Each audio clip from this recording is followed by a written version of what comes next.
Why is my camera?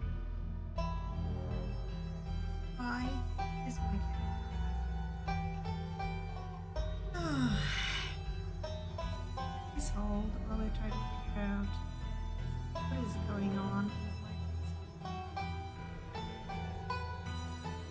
why is not currently.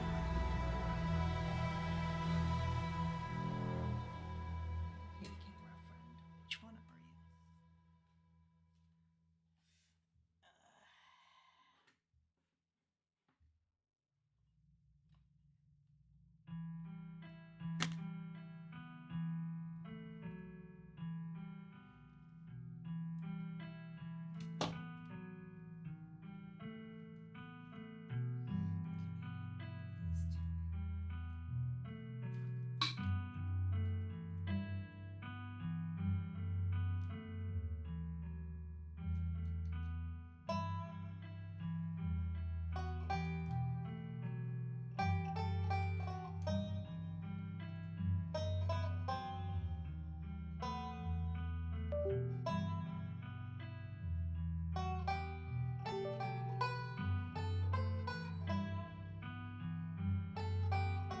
Okay, why are we pointing not at my head anymore?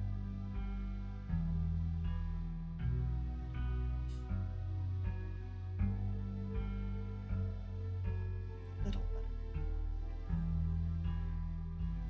Okay. Oh. Not switch to using the microphone from the camera. That would be stupid. Didn't do that, did we?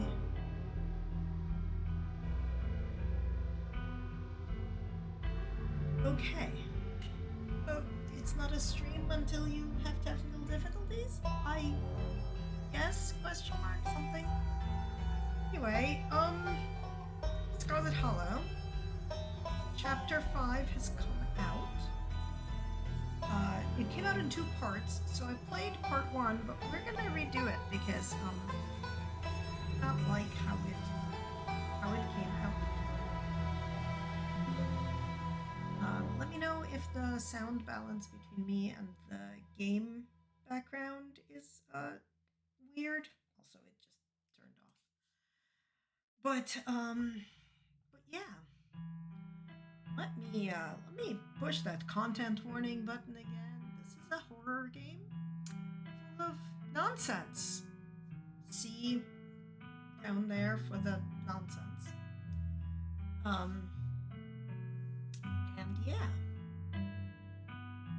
FO nonsense. Alright, so I think we're gonna redo all of chapter 5. I tried to redo my canonical mystical Booksmart run, but I don't like how it came out. So we're not gonna do it. I'm gonna try to keep an eye on pre-rolls so that we don't have them. But we'll see. All right, so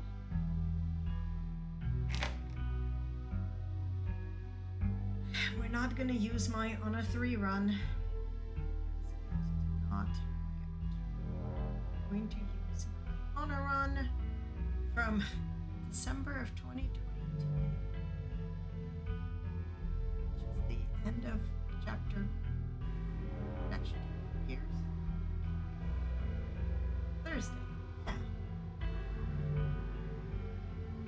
In fact, last time I played this particular game, this particular run. Okay. We've been waiting for chapter 5 for a while, and I've seen bits and pieces, but not all, so yes, we're going to see a full recap for a number of reasons, but one of them is that it's been like 4 years. The funeral of Pearl Ann Scarlet, your cousin's mother and your aunt.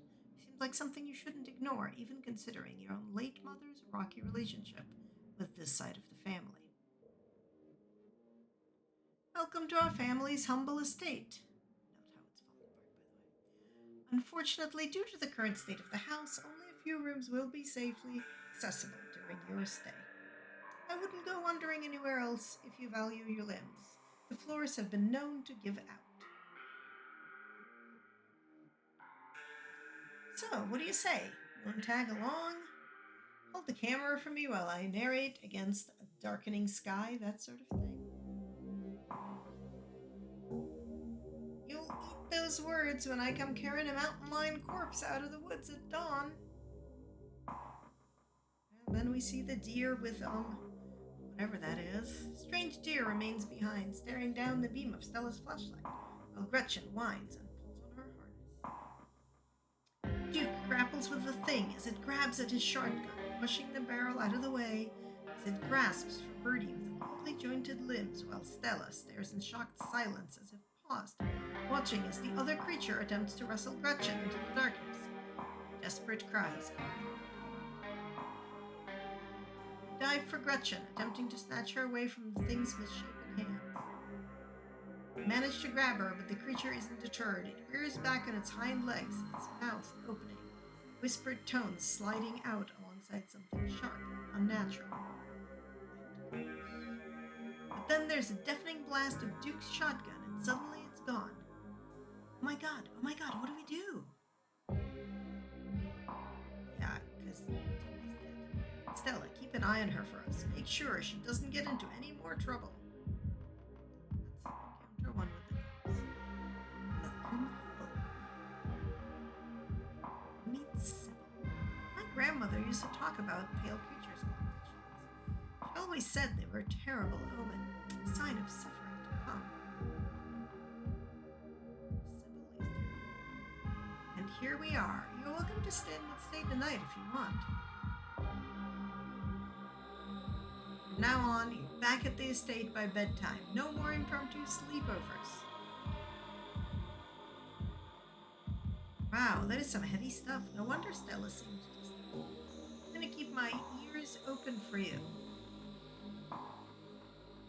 Diner is where everyone comes to gossip, so I hear a lot about what goes on around here.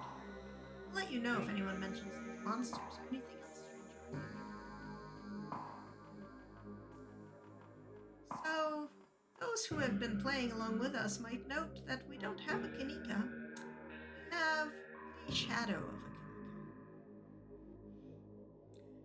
In the runs where you're dating Kanika, she's there.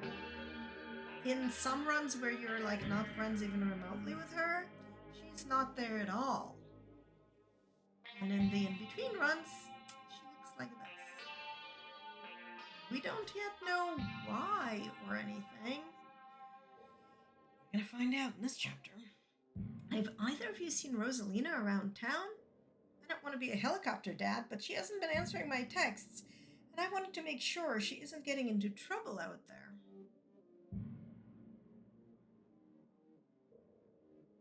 Yeah, so we know that somebody said something, but we don't know who it is. Nothing strenuous, we promise. Whatever you two have planned is probably beyond what he can manage right now anyway. And he ran into William again. I am the only person in this town who truly cares about your safety. Don't forget about that. Even if it's already too late to stop what's going to happen. You're interrupted by a sudden movement out of the corner of your eye. A girl carrying a bundle of snacks pops through a hole in the fence and disappears over the crest of a hill.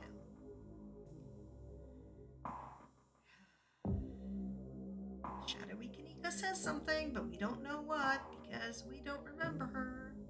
I guess the old Maxwell place doesn't cut it as a secret hangout spot these days. Something more. Pull out your phone and dial your cousin. What is it? You know I'm in a meeting. He'd just snuck into the Shaw mine. I figured you would know. What? Are you serious? Why do things keep happening to me? Oh, whatever. I'll head over there as soon as I can. Just stay where you are and wait for me, alright? A man named Charles Shaw decided it was okay to use faulty wood for support struts, and the entire mine came down. A lucky few died instantaneously, but for most of the souls who perished here was slow and agonizing. Another shadowy Kanika. Your father was a foreman at the continuous mining facility. We'll see if he even has a job tomorrow morning. My dad says our house is haunted. She's interrupted by a pair of thunderous knocks. hearing something? There is something in the darkness before you that's much louder, though you don't hear it. You can feel it in your chest. It's the growl of a predator. What do you think you're doing? Get away from there! Your cousin dives towards you, but not before the light from your phone illuminates the car. Is... Oh. Anna, are you alright? Wait, Becca and Alexis are still down there. You can't just leave them there. Leave them here. I know which way they're going. They'll listen to you this time, I promise. After the teens, the rocks fall on Rosalina's foot. Your surroundings quake as the mine collapses around you. Tabitha doesn't say a word as the car cuts along the darkened road. Yes, so the mine collapse was our second encounter with those. There are two of them now. As you're ready to leave, Janie approaches from the far side of the kitchen.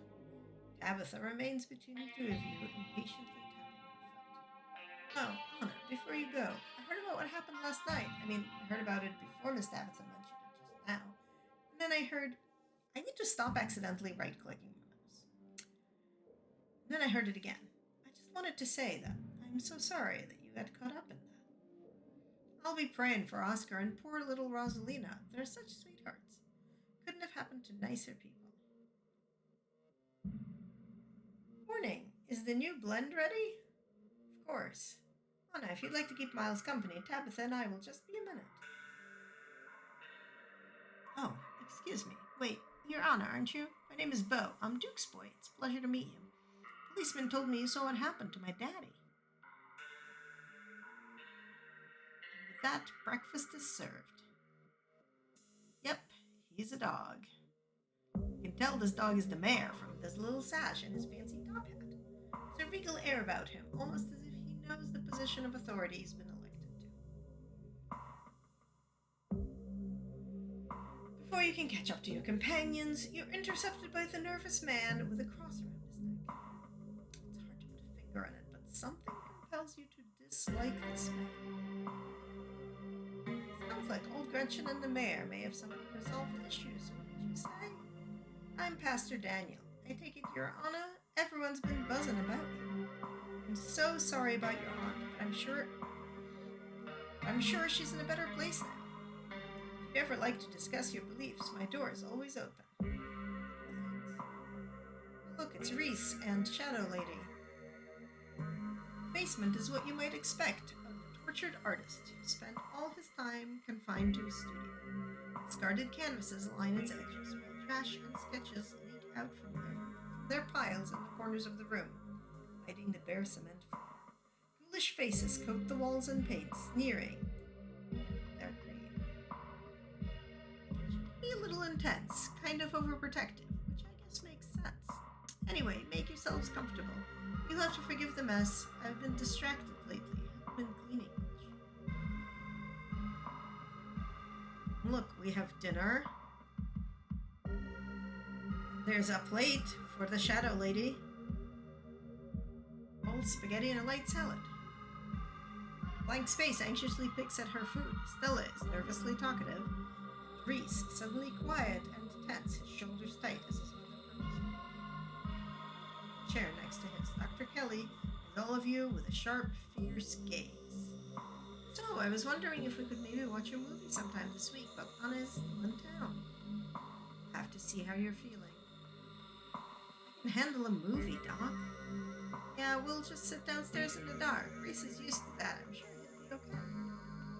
Always overestimating how much you're able to do, Reese. This is why you keep getting sick. I get sick, so what? It's not like that's ever going to change. I'm sick every day, and I'm not getting better. I don't want to spend the last few miserable years of my life holed up in the basement alone just because seeing my friends has been deemed too strenuous. I'm an adult, for God's sake. I can't believe I have to ask for permission from my mom just to have friends over. He stops mid-sentence, wincing in pain and wrapping himself in his arms. Don't say things like that. I'm doing everything I can to try and fix... Silence as Dr. Kelly's eyes shoot open. Reese? Reese abruptly pulls himself from the table and leaves. Hey, you're just in time. Rosalina's situated in the back room. Alexis is going to keep her company while we hopefully get this all sorted out. Hey, hope I'm not too late. Have I missed any creepy paranormal stuff? Oscar and Blank startle as the door swings open. Hold it. You're not taking my cousin along on any more of your little hijinkses without me. Whoa. This is where I've seen it. It appears on top of the stain.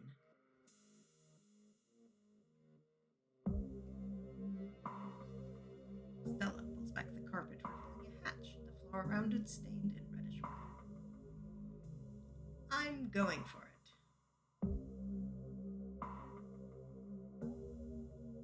Wait, do you hear music? Movement stirs as a figure cloaked in shadows rises to attention. Stella? There you are. Would have found you sooner, but Resonant clearly doesn't want me. Doesn't seem to have the same issue with the miserable little parasites. Bottom feeders always manage to slip through the cracks, don't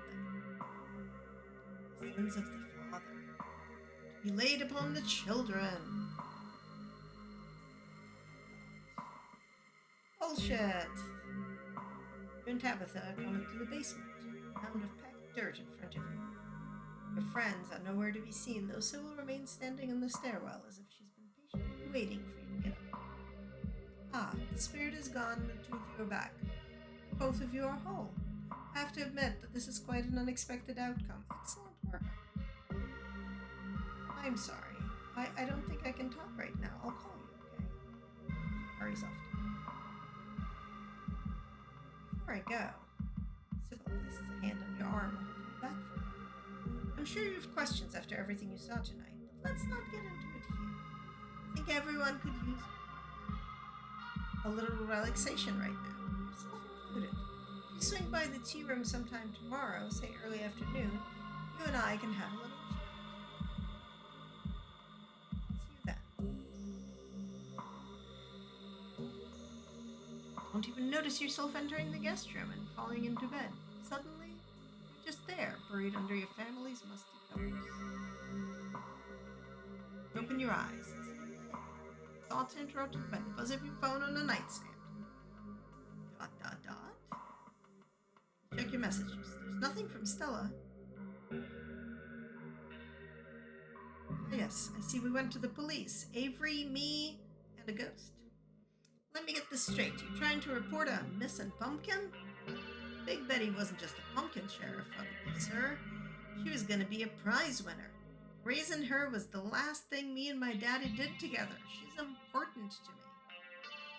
Are you sure it was Julius and not some enterprising bear that got a hold of it? Y'all know Julius thinks that land belongs to him. He probably thought Big Betty was his to take.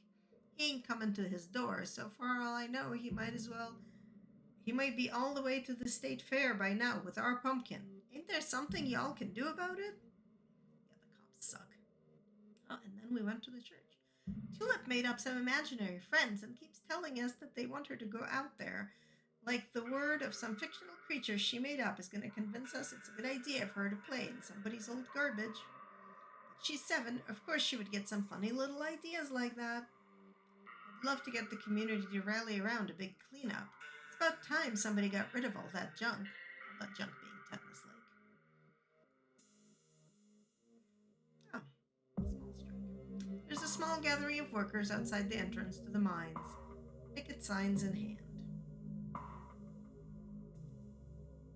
You take the tea, sipping it down. Yeah, this is the problem. I drank the tea. I thought there was a way to, dump it, but I didn't get that last time. You take the tea, sipping it delicately. The citrus smell is fleeting, quickly replaced with the earthiness of its core, like you've taken a mouthful of dirt. But the aftertaste combines the two flavors into something soothing and medicinal. You find yourself feeling more comfortable, your muscles relaxing for the first time in days. This is bad. Having the tea was bad idea. Now, on to business. Sybil takes the cup from you, staring thoughtfully down at the sludge. This doesn't bode well. You've got just about every warning you can fit in the bottom of a cup: cross, kettle, hourglass. All of these mean death, misery, difficulty, and hourglass ties it all together with definite urgency. It's fair to assume that this all has to do with whatever brought the ditchlings. Something is coming. Whether any of us can stop it, I'm not sure.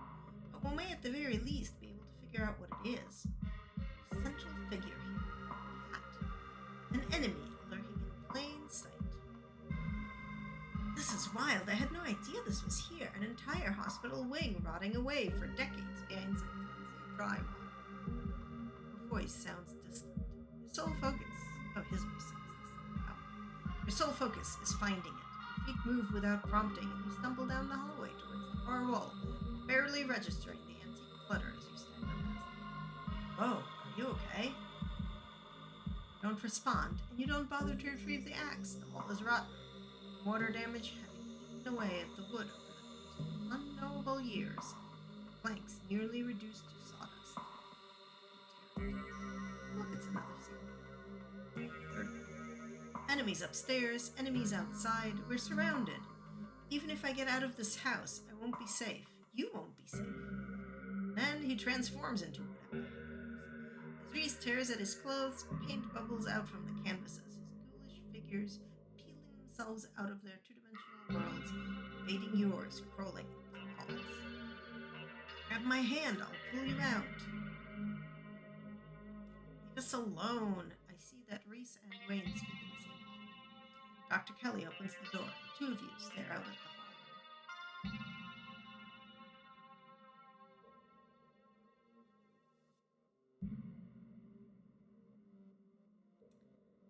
That looks terrible.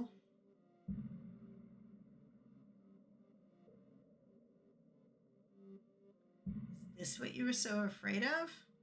Hand over the tranquilizers. This is our shot. No, it's Tabitha's shot. Before Dr. Kelly can fire, a different shot rings out. Reese's body is thrown to the wall. Shotgun in hand, your cousin rounds the corner and trains her weapon on his writhing body. Cousin pours gasoline over his body. Then she lights a match. He screams as he erupts into flames. You sit on the log beside Stella. Now, how did you find me? I just wanted to offer a suggestion for how to spend your time tomorrow. Tabitha will be busy out at the mines. Take advantage of that. Forbidden places won't be forbidden without her around to stop you. Explore the estate. You might find something interesting if you know where to look. So, are you coming in? Drift off together, limbs entwined, exhausted and safe. Tomorrow may bring some new horror, or it might not. But whatever happens, you'll face it together. Oh yeah, we're romancing stuff. It's time to continue your journey. Are we ready? Let's content warning that again, because we got a content warning. Okay, let's explore the horror. Or do we want to take a break? No, we don't want to take a break. That's silly. Okay, wake up. You wake to the sound of birdsong and to the welcome aroma of breakfast sizzling down the hall of Stella's intimately cozy cottage. The soft cotton oversheet you've wrapped in still smells like her. The gentle morning sun shines in through her bedroom window, speckling the sheets with dazzling spots of light, warming the spot where Stella lay beside you all night. You feel like you had a good night's sleep for the first time in days, and you know you have her to thank for it. Anna, hope I wasn't too noisy in there. I wanted you to be able to get some more sleep. I know it's early. Still, it can't be too bad to wake up to somebody making pancakes for you, even if it is at the crack of dawn.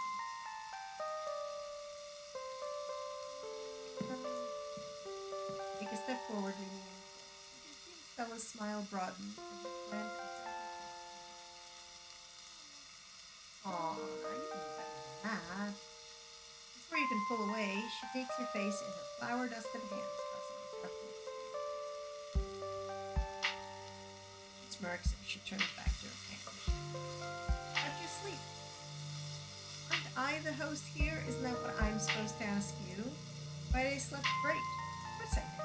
Thanks again for everything you did yesterday. You have no idea how light I feel right now.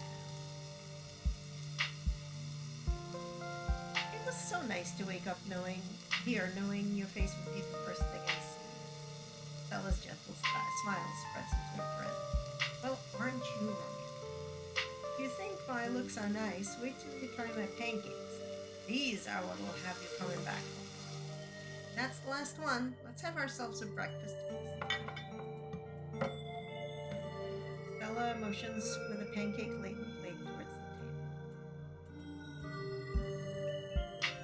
the table. Ooh.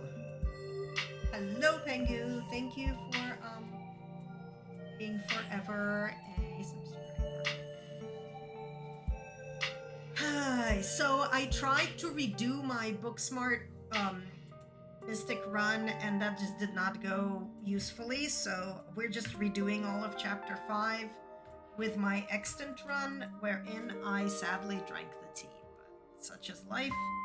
We will just deal with there being tea drunk.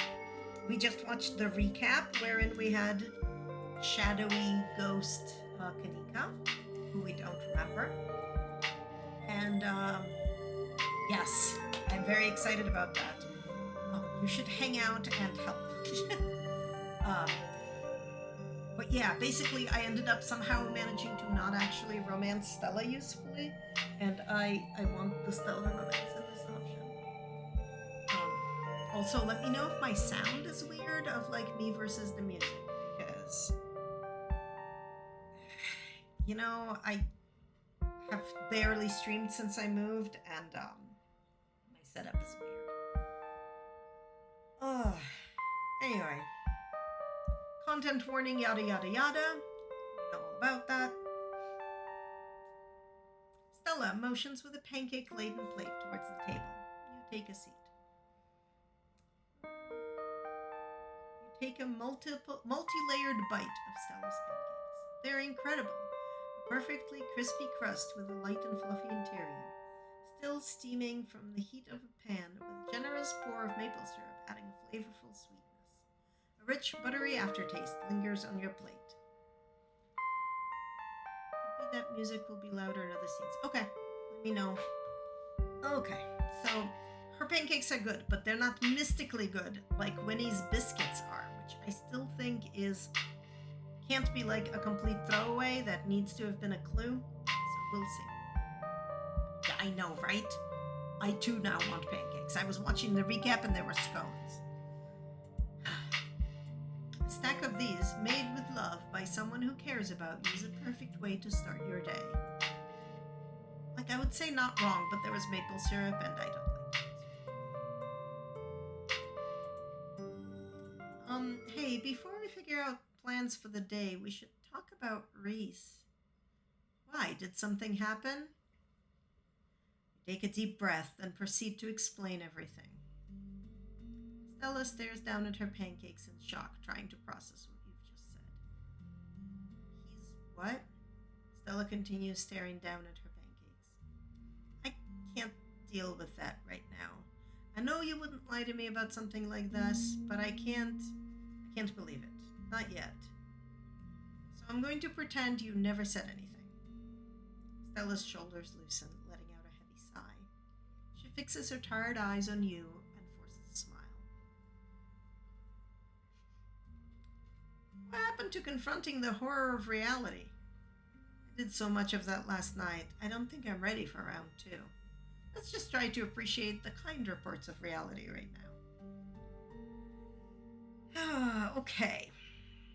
So, my general rule is if I get a trait option, I take it, but I don't have any, so let's see.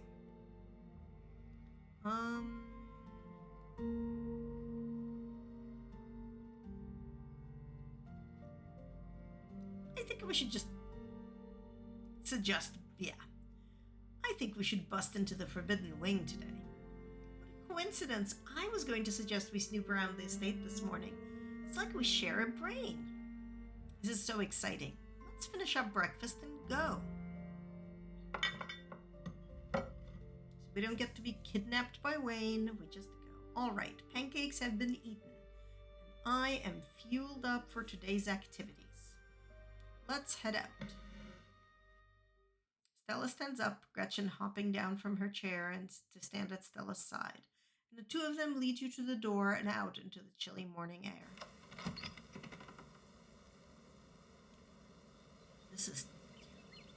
The walk through town is quiet. It's early, and though you can smell the diner cooking up breakfast for hungry miners, and brewing coffee for cops to sip while ignoring the horrors plunging Scarlet Hollow, Main Street is deserted.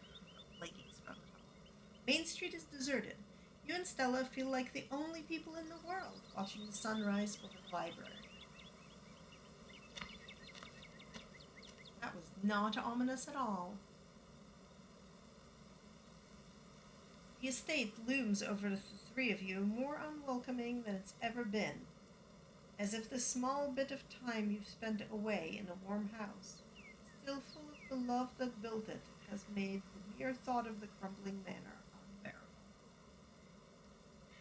Wow, I can barely remember the last time I made my way up the hill. Our land didn't exactly make it easy for me to see Tabitha, so we usually hung out anywhere else we could think of. Your aunt had a tendency to shoot first and ask questions later, so I figured it was best not to risk winding up on the business end of her shotgun. You only make that mistake once. It's sad to see how much worse it's gotten. That cliff used to be a lot further away from the house, but it's claimed a lot of ground.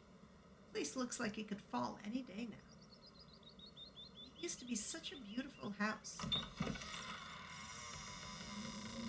Together, you cross their threshold, the ancient door creaking open to reveal the familiar, dusty foyer. Knowing Tabitha isn't here to keep you in line gives the place a new feeling, like you have complete ownership of the place, and that any secret it once held are yours to be uncovered if only you can figure out where to look. You can feel how much the floor is tilting. Geez, the place has really gone to the dogs since last time I was here. Everything feels so much older and disused. I can't believe Tabitha is still living here. I'm sure she has a lot of memories tying her to the place, but it feels like it could come down around our ears any second. So, where to first?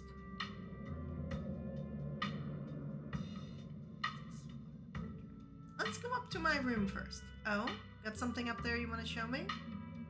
Stella gives you a flirtatious swing. Lead the way.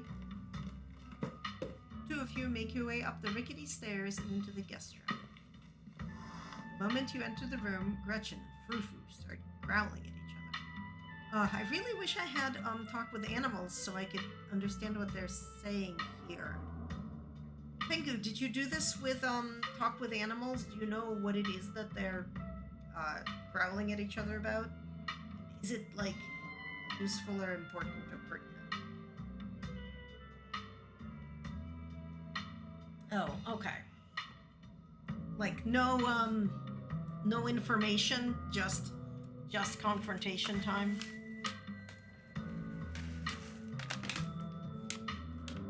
I keep wondering if like because Sybil mentions that like your enemy is the cat, I sort of vaguely wonder if Frou-Frou is like not just a cat. So we meet again. Okay. Yeah, I was wondering about whether like Frou-Frou is not just a cat, and then I was wondering if the thing that fathered Reese in Dr. Kelly's dreams was like the bit of entity that was bound into the yeah, I think Sybil was, but Sybil is evil, so which we don't know, but I'm basically sure. Okay. Valid. But yeah, I was wondering if the entity that's behind the hospital seal is actually what bothered Reese. And if so, like, why? Or if it's just like a random ass loose end. It does look like the Jersey Devil, though. Right. So they're growling at each other. Uh-oh, this is gonna be trouble. Gretchen lets out a short, sharp yap. That's all it takes for Frou-Frou to launch from the bed, skittering away down the hallway. Technically, Sybil is working towards the greater good. She just feels that her potentially very good ends justify her evil means. You know, I'm a big believer that, really, if your means are evil, your greater goods are tainted. You hear her gallop down the stairs, undoubtedly returning to a spot in the kitchen. Gretchen is victorious. Also, she's fucking with our mind, and to me that is like the greatest sin. You take away somebody's memories, you take away somebody's like ability to say a word or her name or whatever, and like that is the worst fucking sin. Okay. Anyway, if I remember correctly, this is Perlan's old room. Tabitha really wasted no time getting this place turned over for guests.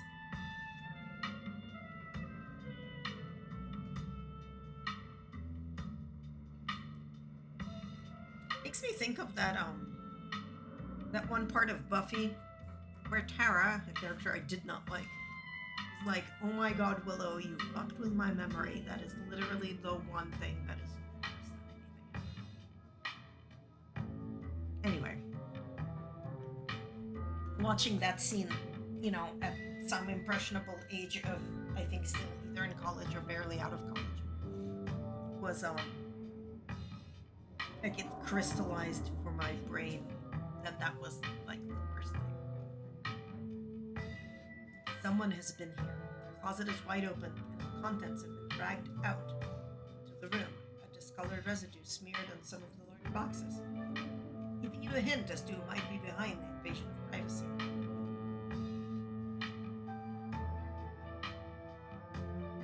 Holy shit, that mess has got to be Wayne, right? I think I've known if you were that messy.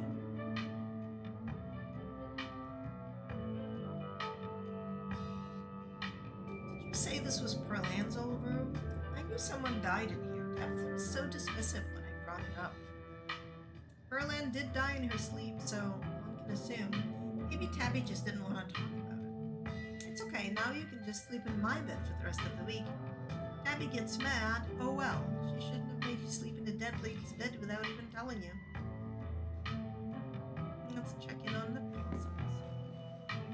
Make your way to the dresser, pulling out the drawer to check on the little opossum who lives there. The larger one that joined it.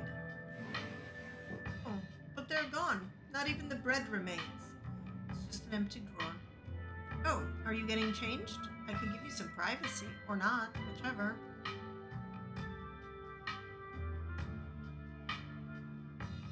There's usually a little opossum in there. He's okay. Oh, opossums are cute. Weird that one lives in the drawer right next to where you sleep, but I guess I'm sorry he's wandered off. And I'm glad you took that shower at my place. You slide the drawer shut.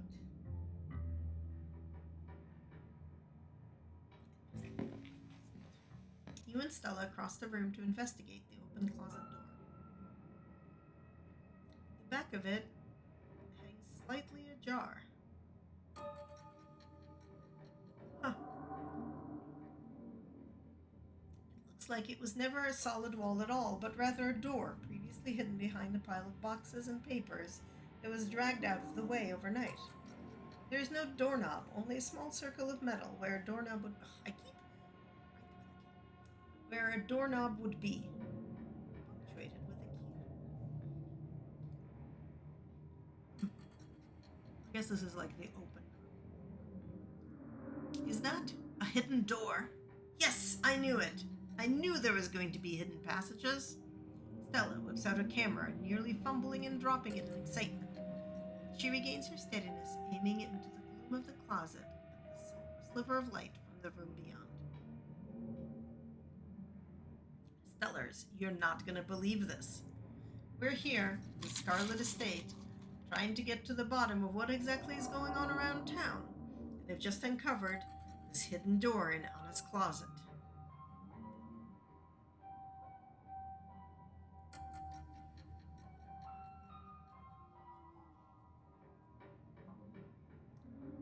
I think you're right, Stella.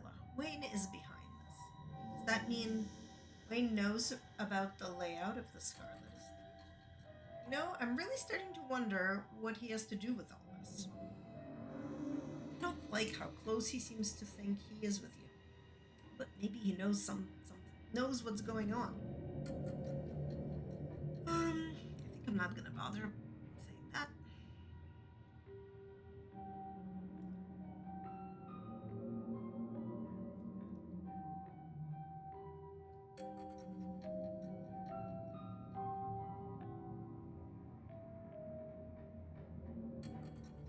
Guess we found our way into the Forbidden Wing.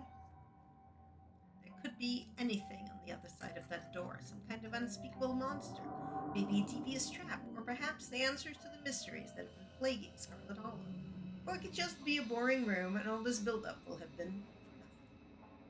One way to find out. Stella steps forward, filming as she dramatically opens the door, its hinges creaking. Together, you enter the forbidden wing of the Scarlet Estate. Dun dun dun! I should double check where my hands are. Okay. The room you find yourself in is mostly barren, with no real furniture to speak of. The wallpaper is peeling with neglect, and the floor tilts uncomfortably beneath you. Already, you can see why Tabitha would be so intent on keeping you out of these unused rooms. This doesn't feel like a place for humans anymore. Doesn't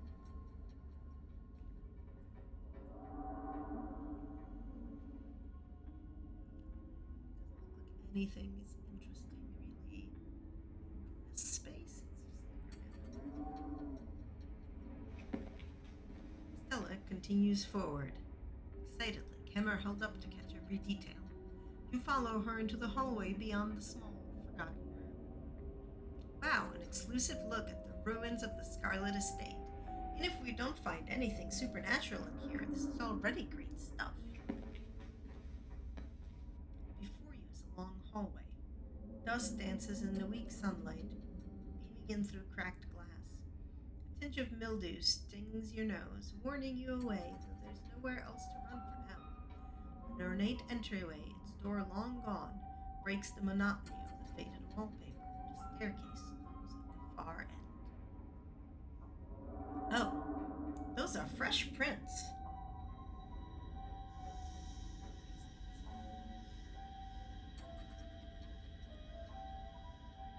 She zooms in on what you now notice is a faint trail of human footprints along the dusty floor of the hallway. Looks like our friend has been doing some exploring of his own.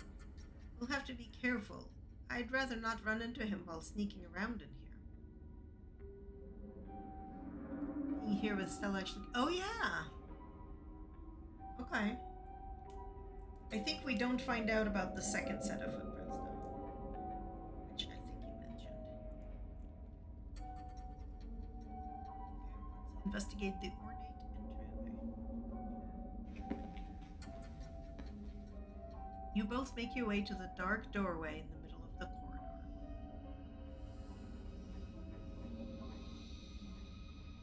It's a parlor. Of course, the Scarlets of old would have had space to entertain their guests. It would feel elegant if not for the massive crack that runs the entire length of the floor. The air here stinks of mildew. You can see why Tabitha doesn't want you exploring these rooms. There's a large painting on the far wall of the room. From a distance, it looks like it might depict the town. Geez, it's a miracle any of this is still standing. Tabitha should really think about moving before this half of the house decides to finish falling off the cliff.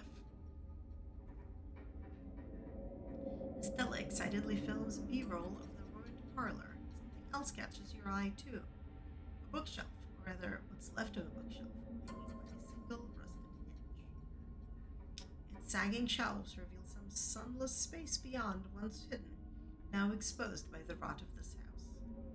And it seems that Stella has spotted it too as she turns her camera towards the dark entryway. Hidden room? Oh man, the fans are gonna love this. So, we've got Gretchen here. Some sort of armchair, balcony. There's the painting. There's the hinged bookshelf.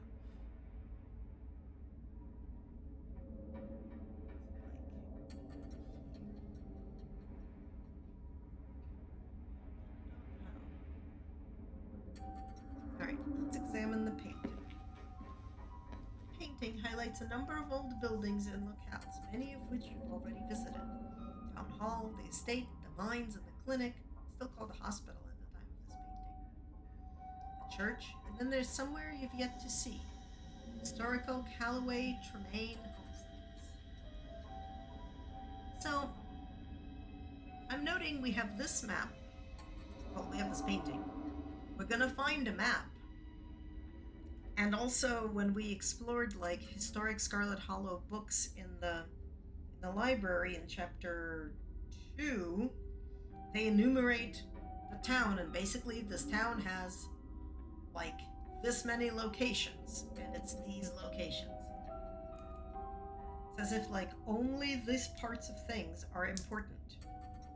So far, all the ones we've visited, like for real, have had a seal, right? The mine, the city hall, the hospital. So one assumes that the Callaway Trelane estate has a seal. One always assumes that the estate here has a seal. And it would make sense for the church to have a seal. Nothing weird here. Nothing weird or unusual or magical or anything. Also, there's like an eagle at the top of this painting, and it's the Merca eagle, and I don't know if I like that. Anyway, that would be our little town. Oh, there's a plaque under it. In commemoration of Enoch Scarlet, head of the Scarlet Hollow Landmark Revitalization Project. Let the past never be forgotten. Oh, how convenient! He was revitalizing the landmarks with, evil, but revitalized evil. Ugh, I feel like writing something like that is just asking to wind up gathering dust in a neglected room like this. Let this be a lesson to all of my viewers looking to immortalize their life's work. So, all two of you maybe. Look at the hidden room. Stella takes you by the hand, her firm grip, lending you a sense of security even as you both step over the wide gap in the floor. Together, you duck between the shelves, stepping over water-damaged books and into the darkness of the hidden room. The space is dark, its features barely illuminated by the faint light trickling in through the myriad of cracks and holes in the walls. Wallpaper, exquisite red, adds a blood-like glow to the dimness. Walls are lined with ornate display cabinets, some empty, some still presenting their antique treasures. Nestled between the cabinets, a single tall bookshelf remains standing, its occupants dusty but mostly intact.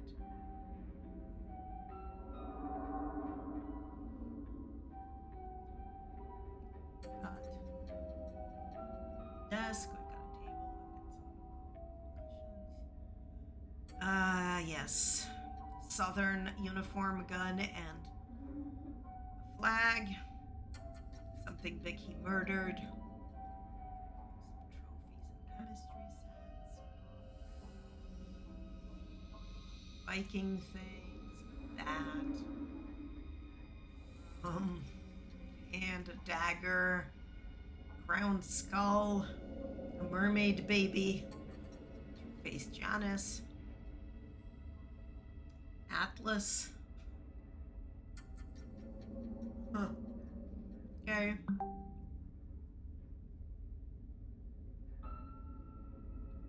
But all of these are ornamental details.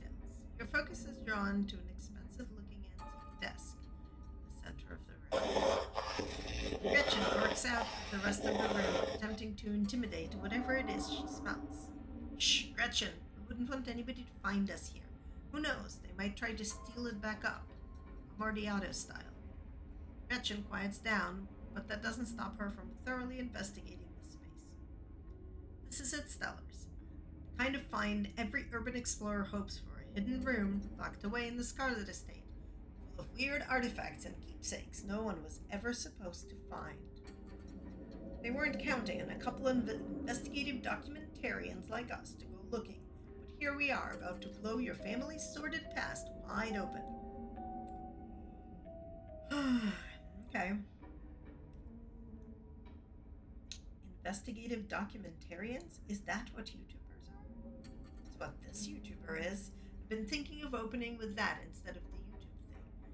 Then I wouldn't have to explain what YouTube is to any old people who ask what I do for a living. Not that the old people around here don't already know all about it and have YouTube accounts just so they can follow my channel. But you know, hypothetical future old people I might meet. Maybe the collection of literature can help you learn about this room's occupant. You approach the shelf, your eager eyes poring over titles. Upper shelves are mostly classic fiction. Dick, Shakespeare, various Dickens novels. I keep doing this. Nothing that stands out as particularly interesting. The bottom shelf seems to be home to reference books, heavy volumes of long outdated construction law, treatises on various aspects of the coal industry. There's also a book on city planning that stands out to you. The spine is marked with a dot, just in case you might miss it. You pull it out, the shelves above shifting precariously as if the book held some load-bearing purpose.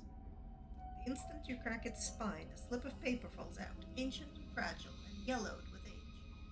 Some kind of map. It's an old map of Scarlet Hollow, and somebody circled a bunch of important landmarks. Town Hall, the mines, the clinic, the old farmhouses, too. Almost like the painting outside. Imagine that. Wait a second, at least two of these had stone carvings buried in them, right? I bet anything it will find stones at the rest of these places. This is huge. Now we know exactly where we should investigate next. I'll hold on to it. I don't get the feeling that anyone will notice it's gone. Stella takes both the book and the map from your hands, shelving the former and pocketing the latter.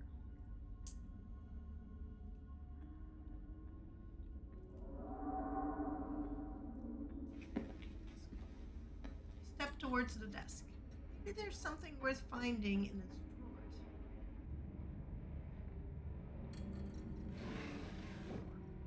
The top drawer mostly contains old-timey letter-writing materials, complete with a fancy dagger-shaped letter opener and a wax stamp kit emblazoned with the initials ES. The wax seems lightly gnawed. Underneath, you find a pile of crumbling financial documents. Scrawled in neat cursive in every spot that needs a signature is the name Enoch Scarlet. This must be his desk, meaning this must also be his study. Hidden among the documents, you find an ancient photograph. A stern blonde man stares up at you from the detritus at the bottom of the drawer. A face you're surprised to find you recognize.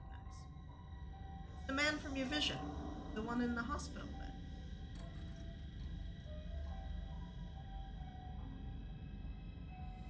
Hey, I've seen that before. That's the picture of Theodore they put in the local history books. That's your great-great-uncle or something, the one who died in the collapse. I had a vision about him yesterday. No way.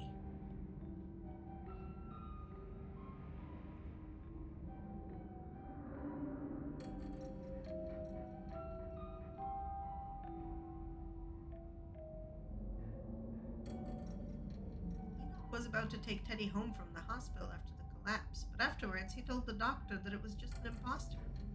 Maybe that's true, but Stella focuses the camera on you as you explain the vision you saw yesterday. She clearly shocked by this revelation, drinking in every word, eyes growing wide. We'd better be on the lookout for anything that could give us information on what happened after Enoch brought Teddy back here. Because at this point, especially after what happened during the ghost hunt, I think we know that your family has a few skeletons in the closet. Literally. Close the door. Bottom drawer offers some resistance as you try to pull it out. It seems that it was locked, though the bit of metal attempting to hold it shut seems to have rusted to the point of uselessness years ago. It gives in with a sharp tug, rotten wood splintering softly somewhere within the century-old desk. You're surprised to see familiar faces staring at you from within the nest of odd glass vials. It's the little opossum from your room. It seems they too found their way into the forbidden wing. Gretchen barks, strains together the poor beasts, breaking the eerie silence of the forbidden wing with a cacophony of doggy wrath. The opossums, in turn, fall over, feigning death. Geez, Gretchen, calm down. I'm not letting you go after a couple of poor little opossums. You don't even have teeth. This isn't a fight you're gonna win. Yeah, so we don't get to look at the vials, and we don't get to find the secret hidden drawer or anything. Sad face. The opossums are safely stored away, where a bloodthirsty, toothless bug can't try to wrap her gums around their little throats. You step away from the desk.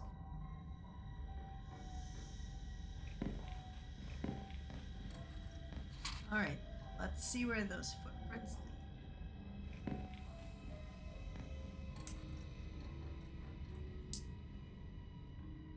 You find yourself on the third floor of the estate for the first time. As you take in your surroundings, Stella slowly pans the camera down the length of a hall, working to build dread and tension for her future viewers. She clears her throat again, resuming her narration in a charmingly professional voice. Clearly, Anna and I are not the only people who have passed through the supposedly forbidden wing. Who knows, we might wind up running into someone else sneaking around there. If you're watching this as found footage after the two of us went missing, now you know where to start looking for our bodies. She drops the camera after her morbid joke, voice returning to its usual casual cadence. Looks like the footprints go all the way down this hallway into that far door. Okay, the window first. You carefully approach the window at the far end of the hall.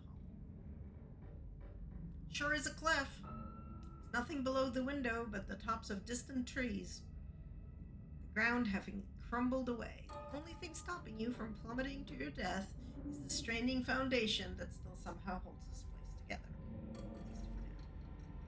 At least for now. Jesus.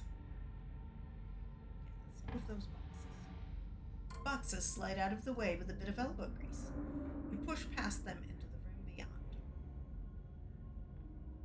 I was so fixated on the footprints I didn't even realize there was a room here. That probably means it has some really good stuff, the kind of stuff people put away, hoping nobody will ever find it. The kind of stuff that makes for a great video. The room is coldly empty. The large antique bed is made, its sheets ancient and dusty, but still somehow giving off the feeling of tidiness. Even with cobwebs stretched between each corner of the four-poster frame.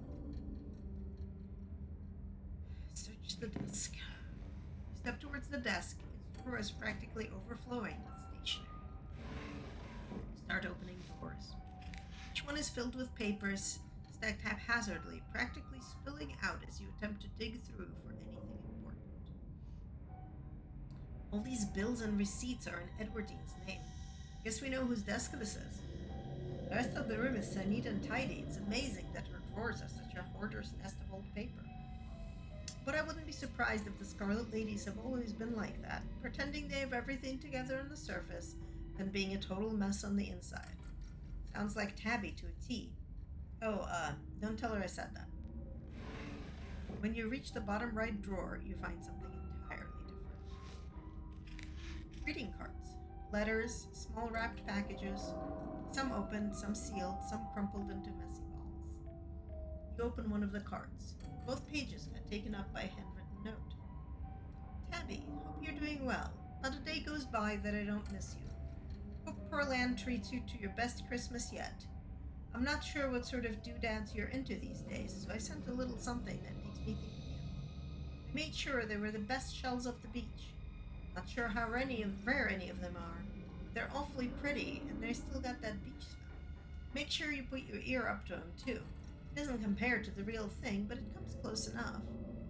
In case you think that makes me a cheapskate, I made sure to send along a little cash, too, so you can get yourself something a little nicer than glorified beach trash. Make sure you get Pearland to take you to the nice toy store, because that's where I'd take you if I was there. If you get the time, I'd love to hear from you. I miss you so much. Tabby, and I'm always thinking of you. You can come out and visit me any time. I know you always wanted to see what it's like out east. I've made sure to write out my address on the back of this card just in case you didn't know how to get a hold of me. Been missing you, my incredible, wonderful, amazing daughter. All my love, Dad. Oh my god. Stella lowers the camera, averting its gaze from the deeply personal letters. Tabby said her dad never tried to get in touch, that he just abandoned her. You pull out another from closer to the top of the pile. Happy birthday, Tabby. It's me again, your old dad. So the big 2-0. I can't believe my daughter is such an adult. In my mind, you're still that bouncy little kid doing cartwheels on the front lawn, telling me what various sounds animals make, like you're the professor of animal noises. I have no idea if you read these, but I'll keep writing them, even if sometimes it feels like I'm writing them to a ghost. I mean, we haven't spoken in almost 15 years. You're a whole human being now, and I have no idea what you're like.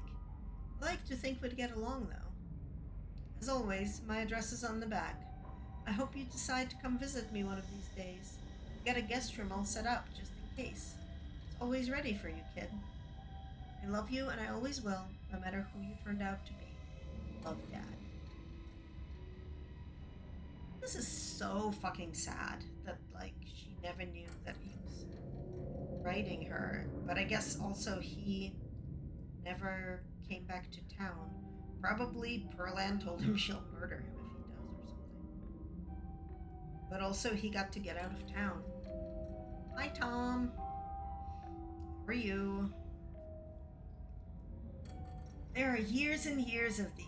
The bottom drawer is almost entirely unopened envelopes, dated from when Tabitha would have been just a kid, all from him. It kind of looks like Edwardine and Pearland were keeping these from Tabitha, on purpose, for practically her entire life.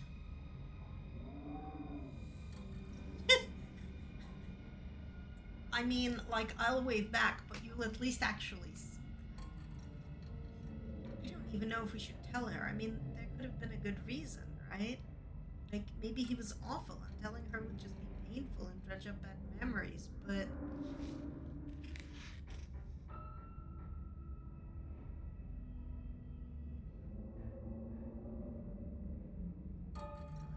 You know her better than I do, Stella. What do you think she'd want us to do? I don't think Tabby's the kind of person to hide from the truth. She'd want to know. And I'd want to know too, I think, if I were her. Stella stuffs a handful of letters into her bag.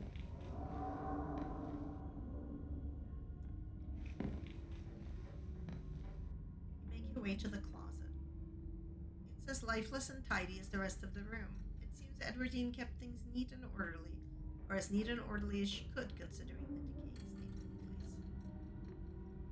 This looks to me like where Pearland would go shopping for Tabby's clothes. It's exactly the sort of thing she wears. In fact, I'm pretty sure I've seen her in that dress before. The only thing here besides her clothes and shoes is a box shoved off to one side. You pick it up. Child-sized overalls. Striped shirts, a small pair of trousers with suspenders still attached. One of those little sailor suits boys from the 50s were always wearing. Boys' clothes? That's weird. When was the last time a boy was born into the family? Pull out the last shirt. A note is revealed, tucked away in the bottom of the box in a protective plastic sleeve. Scrawled in almost illegible handwriting, written in some thick brown watery ink that scraped with age. Mommy, I'm in here too, and I love you. What the? Stanla handles the note. Gretchen anxiously stomps on the floorboards. It's okay, Gretchen. You don't have to squirm so much. It's just paper. Really, really creepy paper. Stella zooms in on the unsettling note, making sure the camera takes in every detail. Okay, I got the footage I need. You should put that back before you get a curse from it or something. You drop the note back into the box, once again covering it with the clothes. Folks, what you just saw was found in the bottom of a box of boys' clothes hidden away in Edwardine Scarlet's closet. Yet the only children she supposedly ever had were two girls. This mystery is getting so thick it's gone from gumbo to gravy. Gretchen confirms that it's blood mixed with something worse. Okay, so like blood and poop? Blood and whatever is oozing out of Wayne? Ugh. Also, with Stella here, we can't really see the puppets very easily. But there's a puppet there. Oh, there we go. I found records yesterday, and actually, Edwardine had a stillborn boy, and his middle name was Charles. Stella's eyes go wide. No way. You're not just winding me up, right? Because that is a bombshell. I mean, do you think Charlie? But then, oh my god. Okay, hear me out. What if he wasn't stillborn? I mean, he would have been a bastard son, right? And with Enoch the way he was, and the fact that your family has this whole Southern Gothic thing going on, I hope we find more about this. Forget about gravy. The mystery just boiled over. Okay, let's go back to the hallway. So we are out of pre-rolls, which I think means that we should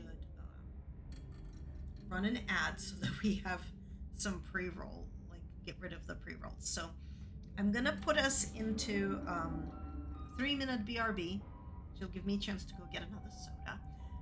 Everybody hydrate and go use the restroom and do all that kind of things, and we'll run an ad so we don't have pre-rolls. See you folks in 3 minutes full of capitalism.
I think we're back from ads. When I said I'm getting a soda, what I really meant was I'm getting a can of peach moscato from Bartonura, um, which is the moscato that comes in a blue bottle and is like one of the only moscatos that is sweet enough that I am willing to drink it. Um, and you can get cans of it in peach flavor. It is delicious. Apparently, one of these cans is equal to 1.7 glasses of wine, where one glass is 5 ounces.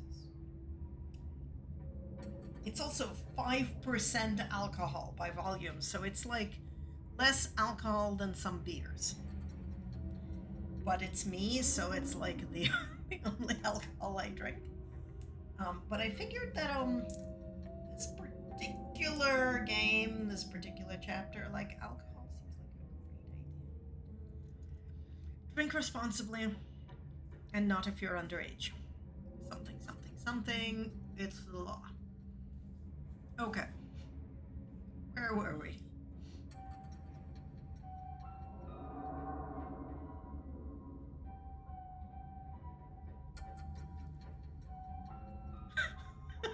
Yeah. All right. You and Stella return to the hallway. Let's enter the middle room. It's also not at all creepy. What do we got here? So we got like a broken baby bassinet bookshelf. Some sort of table. There's probably a toy chest. There's another child bed over here. Stella is in the way of.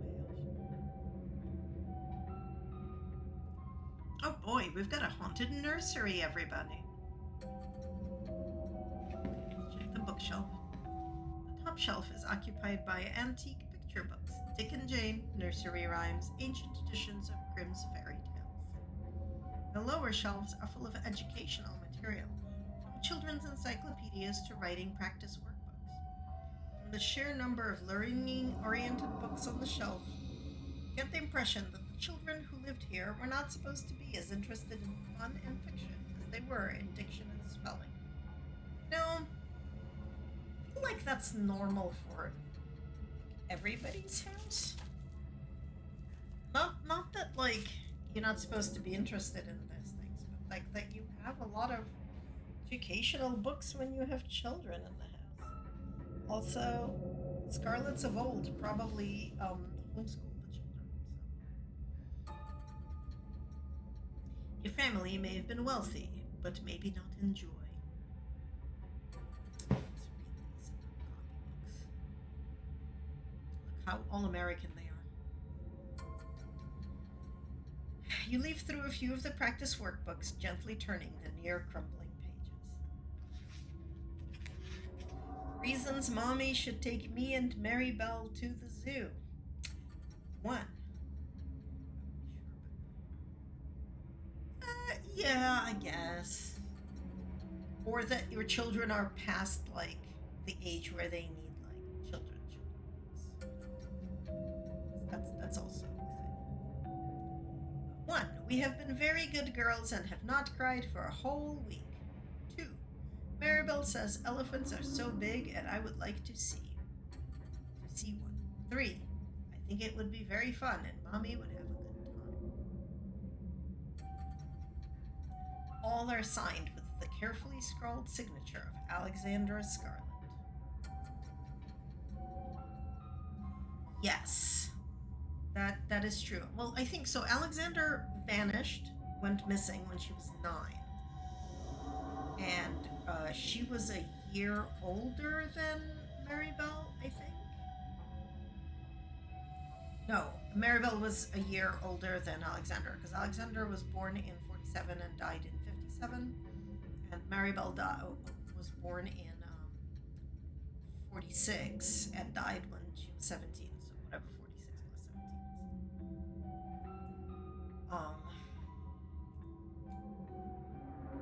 is. So Alexandra had to have been. Really? I didn't. Like, I was not reading, Dick and Jane or whatever the Russian equivalent was. To be fair, by age 9, I had read War and Peace. Um, like, I had large collections of Shakespeare, and I had multi-volume, like, ancient Rome and ancient Greece myths and that kind of stuff. And a couple of encyclopedias and dictionary. And I think it's not that it's unique to me; it's that it's different from the United States.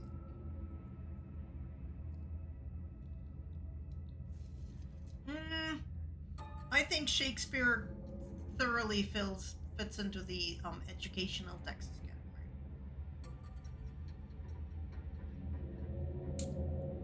Like encyclopedias and dictionaries and things like that. Like books on how the world works, that kind of stuff. I think it's just like I think that was just like a Russian thing. Yeah, I think it's probably cultural, and it probably depends on A, where you are, and B, where in the US you are, and C, which culture in the US you are.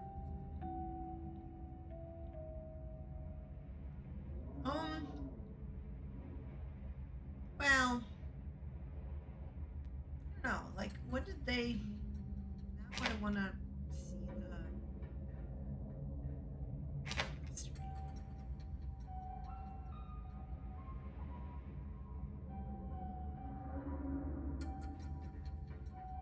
Encyclopedias and writing practice books and learning oriented books. Like, I would consider Shakespeare to be a learning oriented book. I mean, sure. Just because it's fiction doesn't make it not educational, right? Like, I grew up having a lot of books that were. I had children's books in Russia that were like the adventures of Professor Minus and his sidekick Zero as they search for his daughter, Wanity or whatever. I'm trying to translate as I talk, but it was like basically Professor Math Name looking for his daughter Math Name, um, and literally a zero with little feet, um, and they have to search for her for the entire like pretty thick volume, and solve a lot of math problems on the way.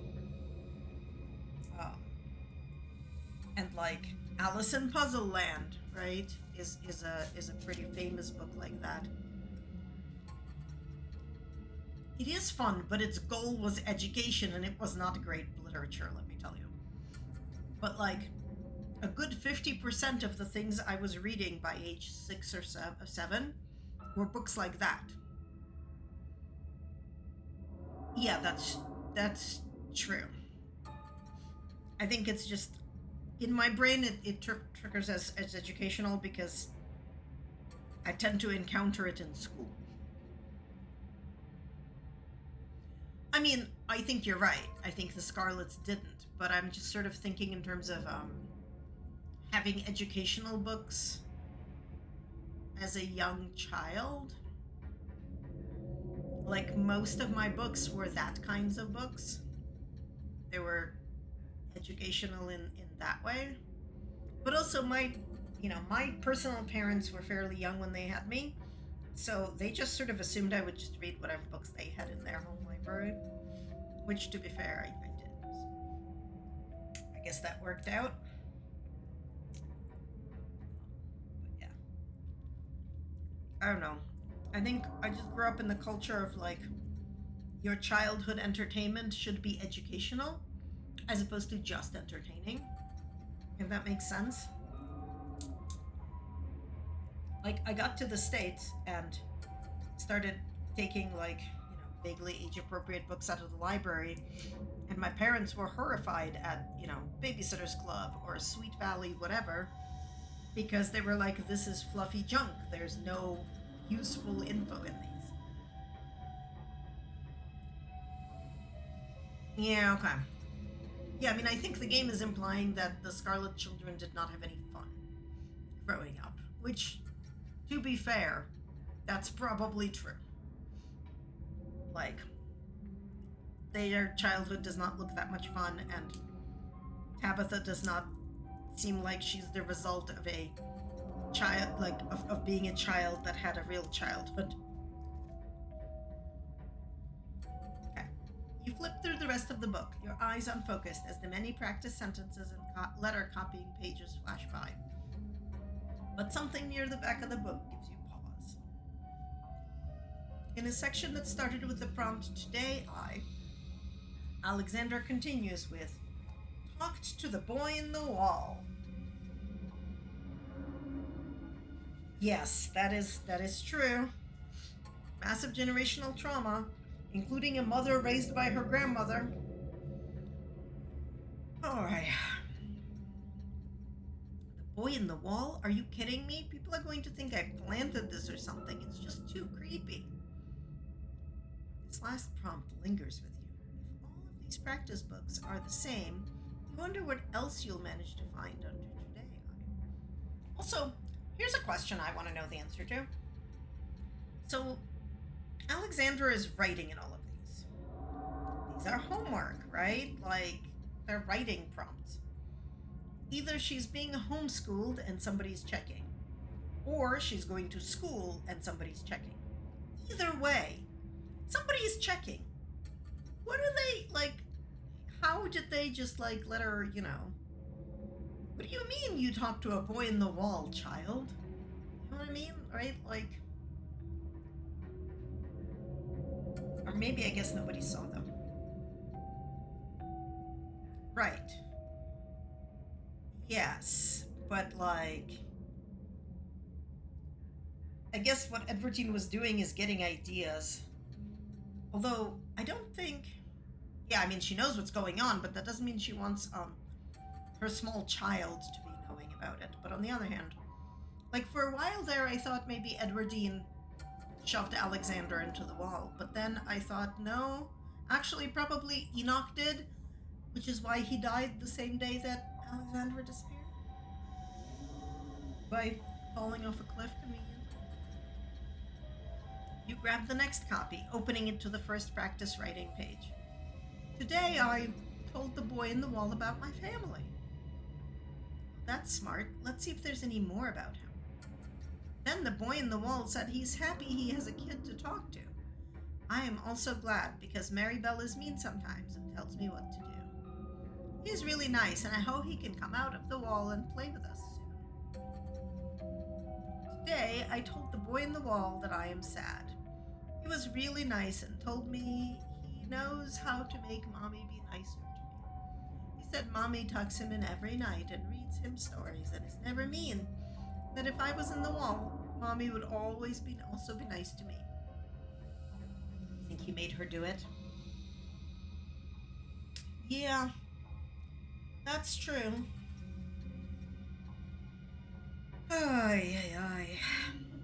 He said there can only be one kid in the wall, so he will have to switch places with me. But Mommy will be nice to me then, so it's okay. Yeah, that's not like a terrible sentence or anything. I think I need to press the button again, just in case. What? Today I ate dinner with Mommy. She said she'll make me special dinner, and she sat with me the whole time, and I was a good girl and ate it all. Mommy's proud of me. I was a good day, and I am happy. So, what is it that we overheard Sybil say? Don't feed it anything for a while, and then feed it the special herbs?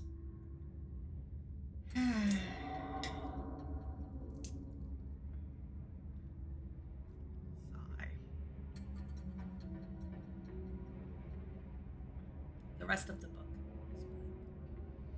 Alexandra disappeared, didn't she?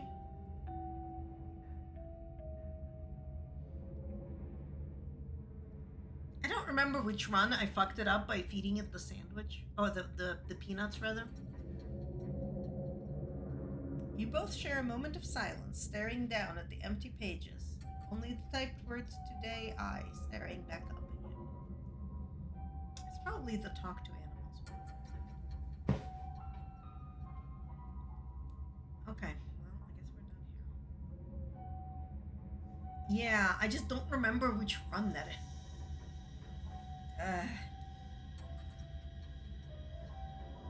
Hey, hold on. This encyclopedia has something sticking out of it. If Daddy plays with me and Maribel. If my family goes to the zoo. If Mommy and Grandpa took us to work. If me and Maribel and Mommy and Daddy and Grandpa have a picnic. This is all things that never happen. I like that she always labeled herself and always had the doll.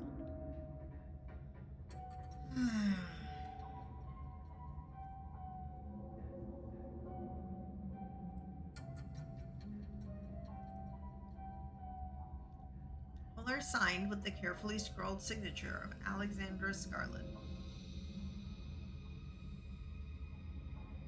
There's a strange, fantastical element to these pictures. Everyone is smiling and sitting together as any family would in a child's drawing. Yet it feels like these are drawn in the same hopeful way a child would draw a unicorn. Expressions of some reality that Alexandra could only dream of. There are less joyful illustrations as well. Daddy napping shows their father sleeping in a chair, a bottle of brown liquid conspicuously drawn on the table next to him. The girls hovering in the doorway some distance away.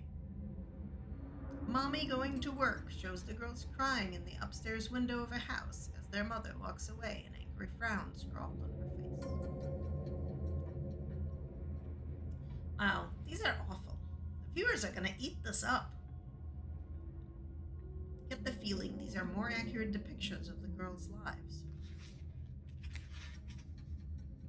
Last picture you pull out gives you pause. There's a new figure here, seemingly drawn behind a barrier. Two girls sit on the other side, smiles on their cartoon faces. Oh, I wonder if Maribel got to interact with the boy in the wall too. Or if Alexandra kept him as her secret. Boy, there he is again. I'm assuming at this point that he was definitely real. I wonder what he looked like, or if they ever actually saw him. Stella makes sure to linger on the image, getting plenty of B-roll of this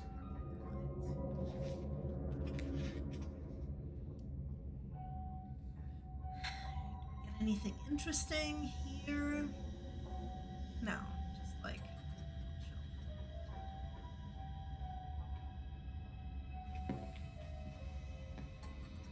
and Stella make her way back to the hall. Follow the trail into the forest. You continue following the trail of footprints, approaching the farthest room down the hall. The door was clearly meant to be hidden, but it's been left open. Gretchen begins to shake in fear within whining neatly. She glances around the room with wide, anxious eyes.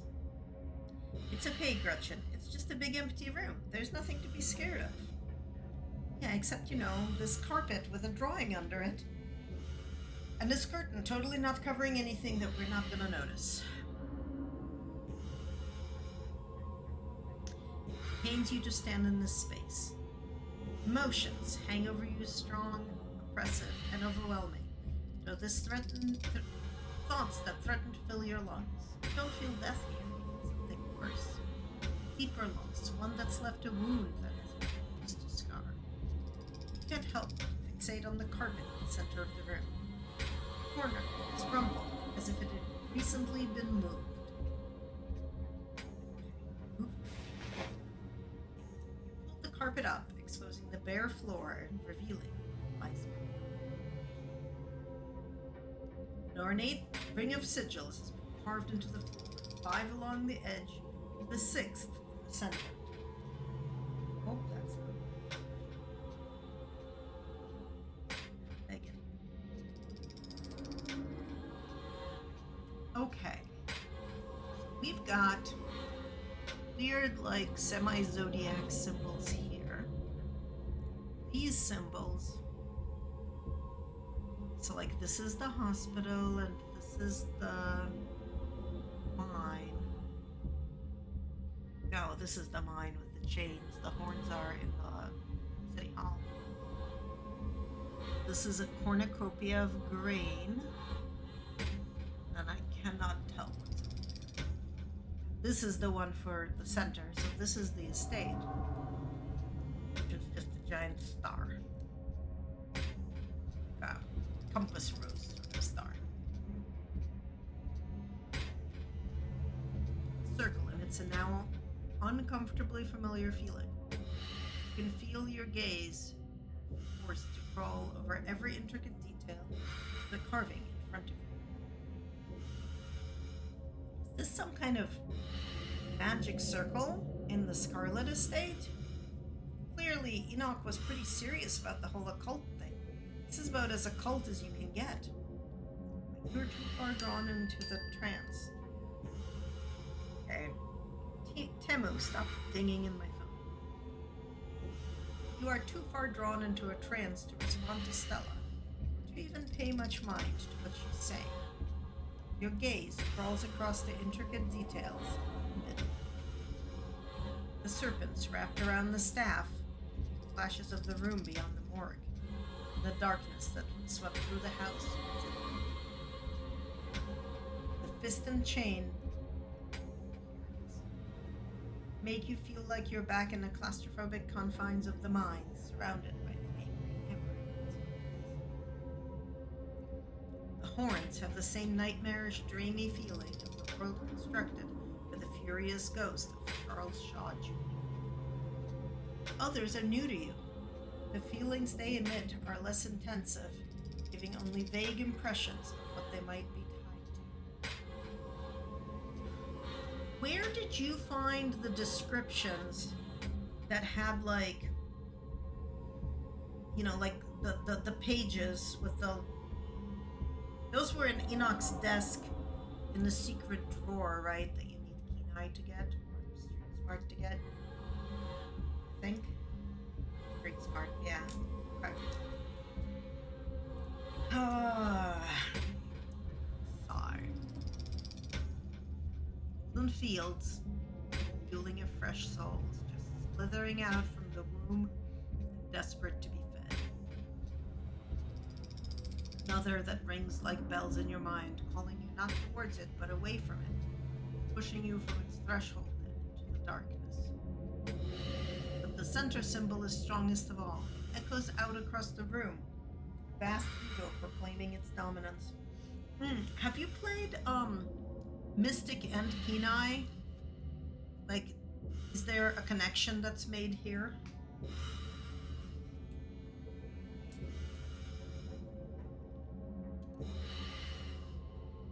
Because I would be curious if like the main character makes any connection. Okay, they're just separate facts. There's those pages there. This picture here. I guess they're like for you to draw the conclusion.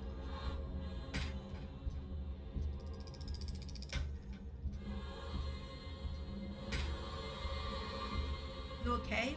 Oh no, did the circle do something to you? Talk to me, Anna. Snap out of it.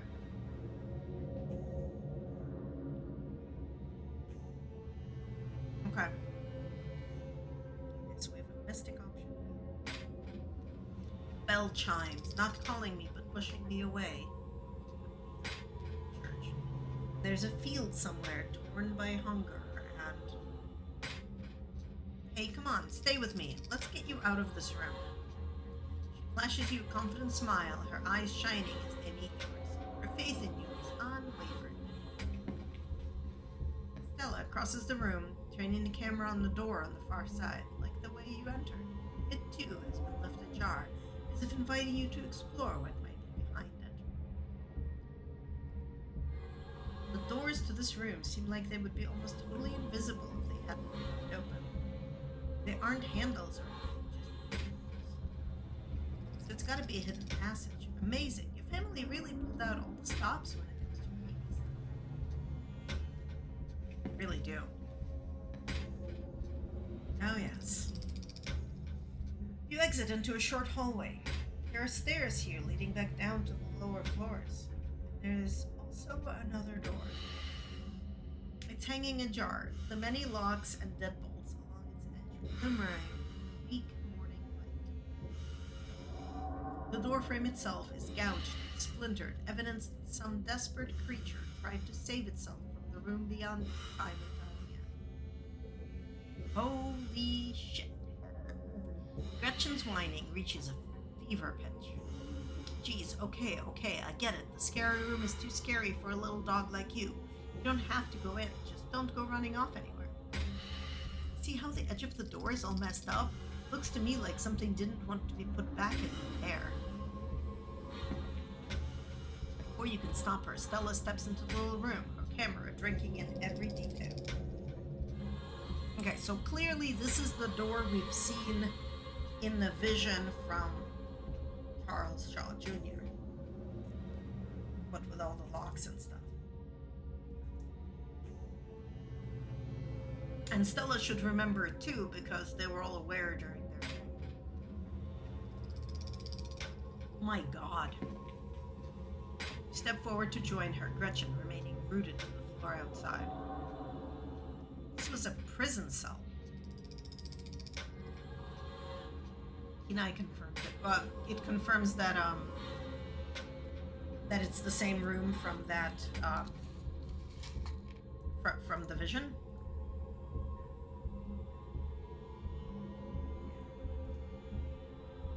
I think that's necessary at all. Right. Let's examine them. There's the doorknob, which we don't need at all. And the doll.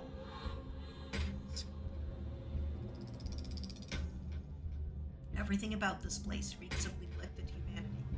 The walls are covered in scratches, legible words mixed in with the nonsense of desperate clawing. The only window, set high in the far wall, is fitted with a thick pane of glass, as if the iron bars just beyond it wouldn't be enough to hold the imprisoned. You can't help but notice that the doll from your closet sits watching you from the bed, one eyelid drooping. It adds an extra layer of menace to an already deeply unsettling room. Property of Alexander. Look at all these scratches in the wall. Did a person do all this? I can't imagine how much it would have hurt. It stinks, too, like nothing I've ever smelled before. I've been in sewer drains that smelled better. Tabby, what happened here? What the hell happened? The pain radiating from inside these walls howls through your mind. Whatever lived here lived in constant pain. But the etchings on the wall are more than just evidence of the suffering that went on here. Whatever was trapped in these walls was trying to send a message. You, anyone who crossed it. Your eyes are drawn to the massive, almost letters dug it deep into the brick as this cell's prisoner could manage, highlighted with whatever pigments were available. I swear there's an O and a V and an A, and I think this is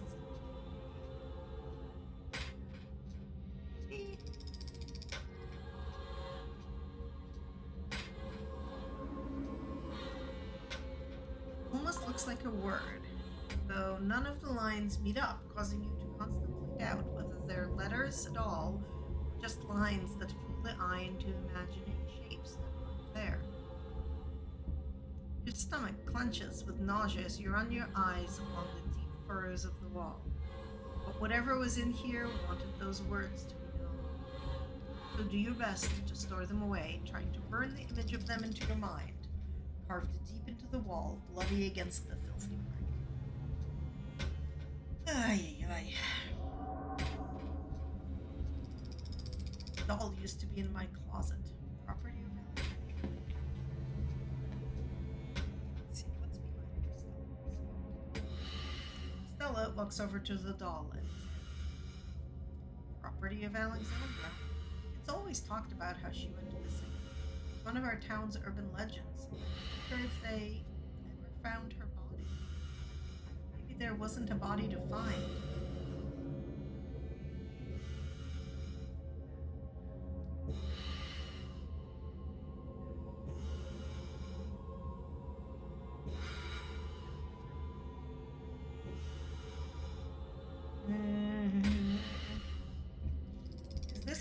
Alexandra went missing? This doesn't feel like old skeletons in the closet either. The smell is too fresh. Some of those locks on the door are modern. Stella lets the statement. I just hope Tabitha didn't know about all this. Do you think it's possible that the whole time we knew each other, all those nights we stayed up late talking, she might have known this existed? No, no, she didn't know. She wouldn't have let something like this happen.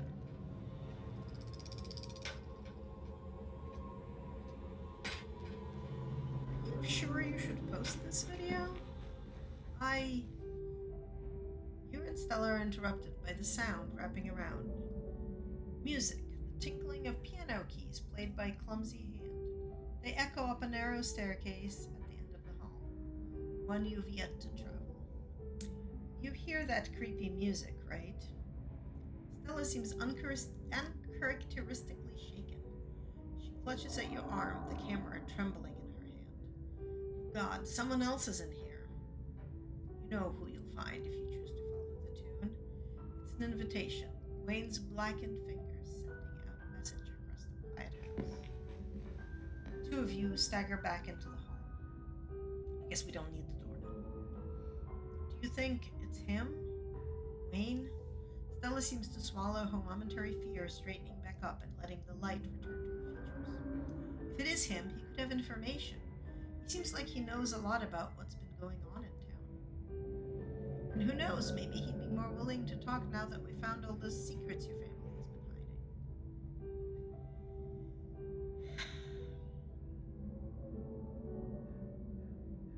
hiding. Okay, I think we need to go see him alone.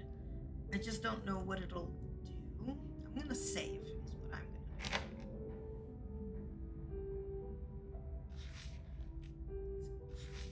Page of saves. Let's see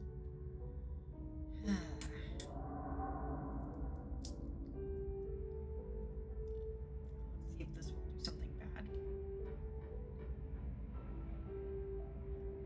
All the way to hopeful. Yeah, that's what I thought.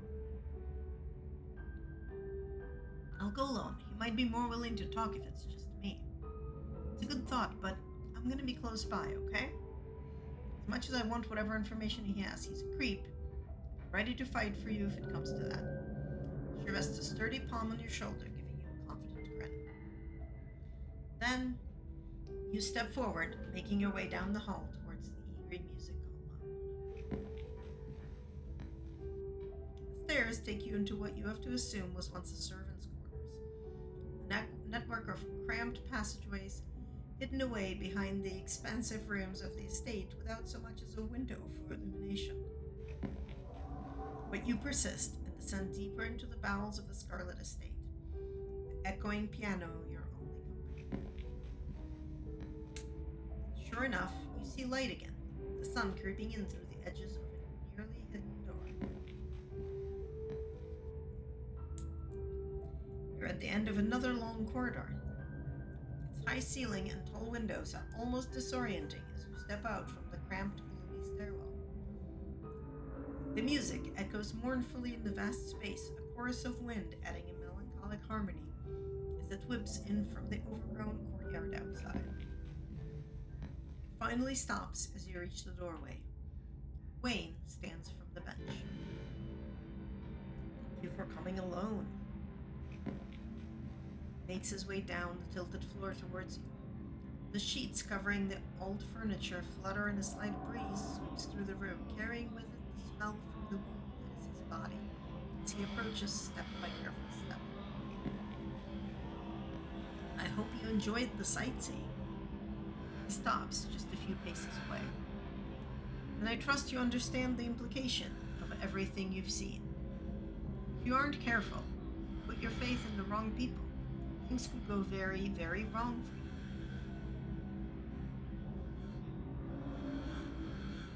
Right. Do I get to actually say all of these? Oh, I need to do the flirting because I want that achievement. We're gonna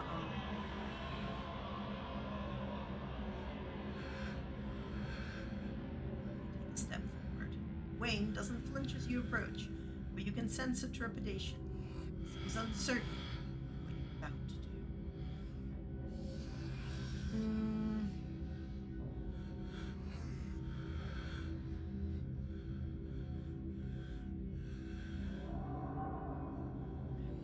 like you, Wayne. Huh, yeah, ooh, cool. Is that so? You're not afraid of me? Wayne takes a step forward, closing what little gap remained between you. The unsteady floor causes you to stumble back against the wall, Wayne looming over you, his outstretched arm blocking you from escape. There's only him and you, locked in a near embrace. I can show you, give you a taste of what we could be, of what I can offer you. He's breathing more heavily now. It's slight but noticeable. He's excited, but trying not to show it. This is like a really badly written werewolf romance. If you're ready.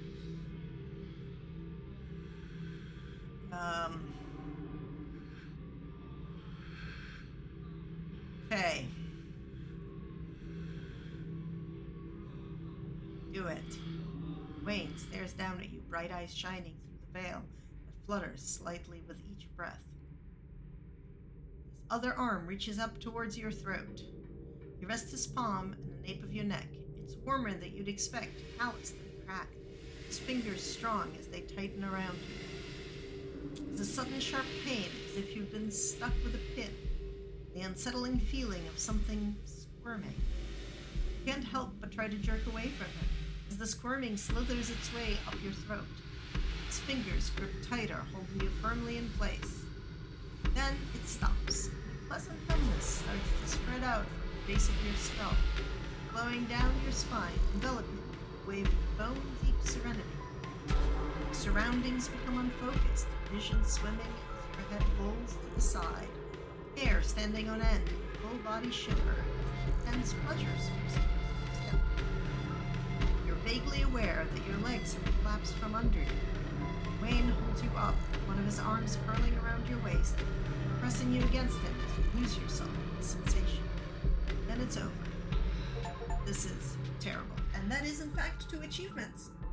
The I shouldn't succumb to his seduction, and the, what's the other one called? So, I shouldn't succumb to his seduction while committed to another. 1.6% of players have this. And ecstasy, share a moment of bliss with your guardian angel. 4.2% of people have this achievement. Okay, so, Pengu, question for you. If instead of going back to a different save that is saner and not full of whatever the fuck this was, I keep going with this, what effect does this have to, like, the rest of my chapter? Or does it not have to have any effect at all?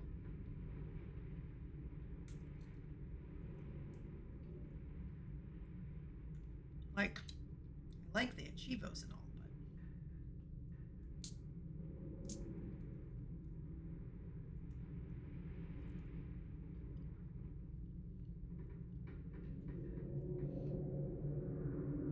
Think of that as a kiss.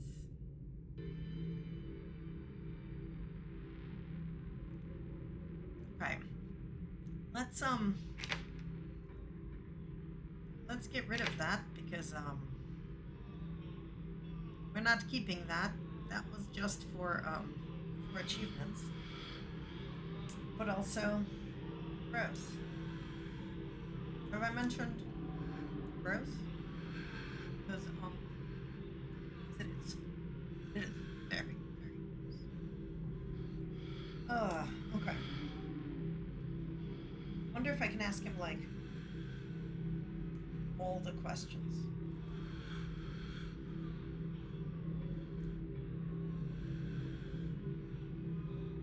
Yeah. Right? Like, I know that there's people who really like that sort of thing. There's people who romance Reese as well. There's people who want to romance Sybil. Which, no thanks. But, like, I'm just curious. Yeah, let's do all the options. What's with the dramatics? Isn't this all a little theatrical? There were things you needed to see, and I doubt you would have been really interested in a private guided tour. Not when I'm the one who would have been giving it. Once I'd helped you find what you needed to find, I wanted you to choose to come to me, to know you were truly open to a conversation. Why should I care about any of this? Because it affects you, whether you like it to or not. Do you want to be somebody else's puppet? I can guide you to where you need to be. It's up to you to open your eyes. The witch holds some of the final pieces. Find her, pry them from her hands, and then everything should start falling into place. The thought feels slippery. You're unable to hold on to it, and the holding is painful. Gripping onto it with white knuckled fists. You're forced to let go. Unless you're already starting to forget about her. Memory is a disloyal thing, isn't it? Physical, easily manipulated. But something being missing from your head doesn't mean it's gone from the world. It's a memory that I can't quite hold on to, and a thought that almost hurts to think. Keep it in the back of your mind. Try not to let it hurt too much, but don't let her take it from you. You'll remember. It's with the doll in the room. She liked it, so I liked it too. It was nice to see it again after so many years. Do I know you're the right person to trust? If you're still asking questions like that, I know there's nothing I can say that will convince you. But I will keep looking out for you, whether you trust me or not. Who lived in that last room? Wayne cocks his head and whispers. I did. I've been in that room a long, long time. Though my being free now is meaningless in the grand scheme of things, the town itself is enough of a prison that I might as well still be stuck behind that door. But at least I'm free enough to warn you. Does Tabitha know about all this? Of course. Why do you think she invited you here?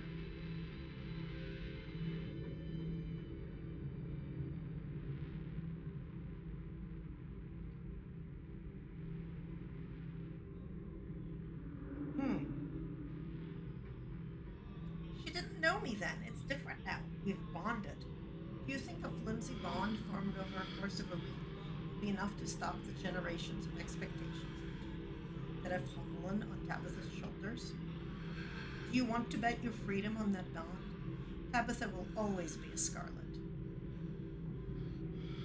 Mean the town is a prison. You can't leave. No one really can. As it stands now, Scarlet Hollow doesn't like letting go of its prisoners. They may be able to cross the town line, but not without paying a price. That can be changed, though. It wasn't always this way. It was never meant to be. We can put an end to it. We need to call someone about this, the police or the National Guard or somebody. Trust me when I say they wouldn't be able to help. The force is at work in Scarlet Hollow, Monty. There is no one person they can arrest, no group of people they can blame and do away with. It is beyond the realm of flesh. But I know how to fix everything. I know how to keep you safe for as long as you live. That's ominous. What about after I'm no longer living? The phrase scrolled on that wall. What was it? Why does it feel bad to think it? I'm glad you noticed. It's a weapon.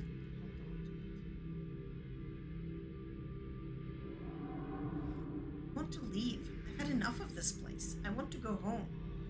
I'm afraid that's not possible. One way or another, you'll be stuck here, and the more you try to leave, the worse the consequence will be. You'll have to stay and face what's coming, but you won't have to face it.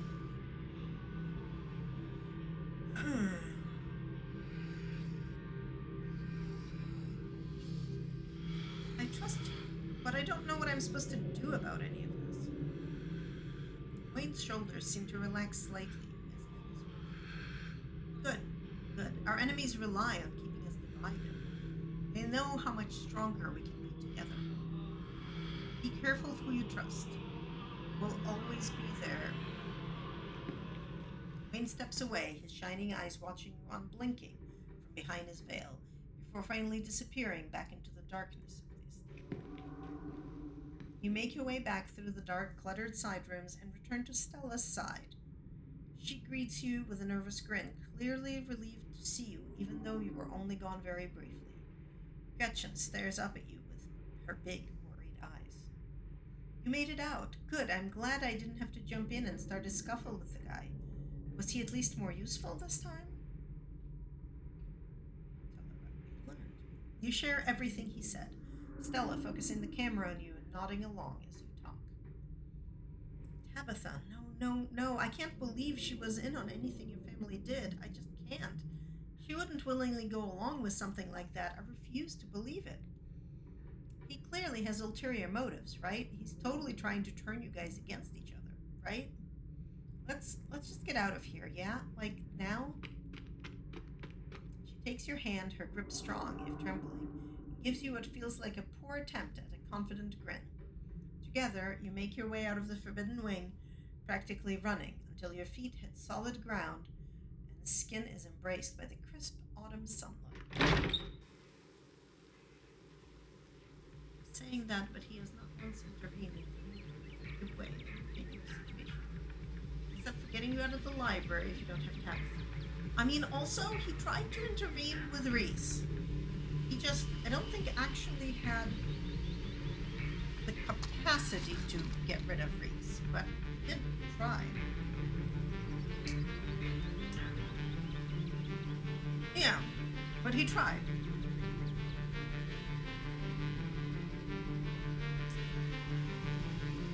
Okay, this was the warmth you and Stella shared last night seems to fall apart at the fresh air, shaken by the unearthed secrets of your family's past. Tense silence holds between the two of you, as your mind does its best to grapple with what the cell, the doll, Wayne's insinuation that Tabitha has known about all of this, and even more, she has partaken willingly in the family's crimes. Not only that, but she has designs for you. Is it true? Your eyes dart back up to Stella. Her gaze is fixed on some non-existent point far off in the distance. You can only try to imagine what she means. Maybe she feels you're connected in some impossible way to what you just discovered. Like you carry whatever went on there in your blood. Tabitha, who has lived under the same roof as that self her entire life. This silence feels like a terrible thing. Like detritus clogging the air, suffocating the fragile growth of a barely formed relationship. There's a feeling that the longer you wait to say something, anything, the more your tentative relationship unravels second by second. Yeah.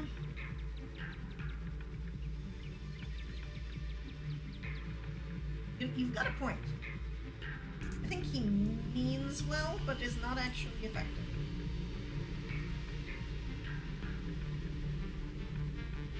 I also feel like maybe he's getting stronger the more Seals visit. I feel like he's stronger now than he was during the mind collapse.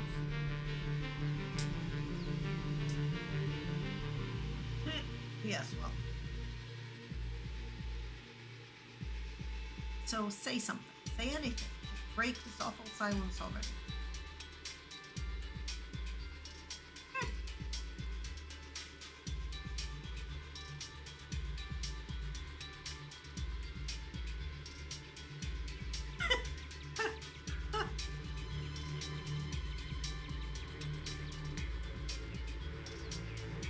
Tabitha has to know, right? There's no way she doesn't. What? Is this because of what Wayne said? I wouldn't trust that creep to tell the truth about anything. Have you forgotten that he's been stalking you? And Tabby's not the kind of person to lock someone away in some sort of dungeon. You know her. She's not the sort of person who would keep something like that hidden from you.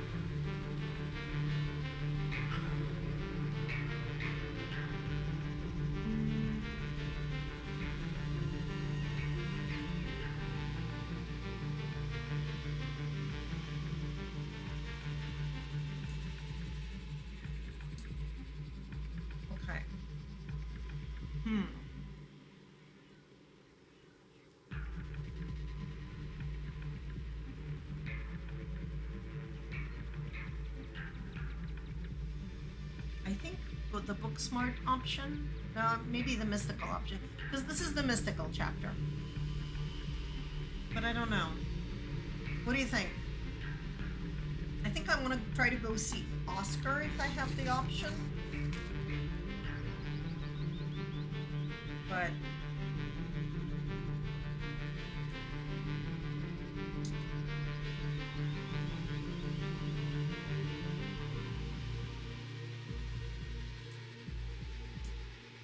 okay. I was always going to see what we saw today, but there's nothing forcing us to go to Tabitha. We don't have to see her. Huh? Okay, I get it, but if we're not going to Tabitha, then what are we supposed to do? We have to do something.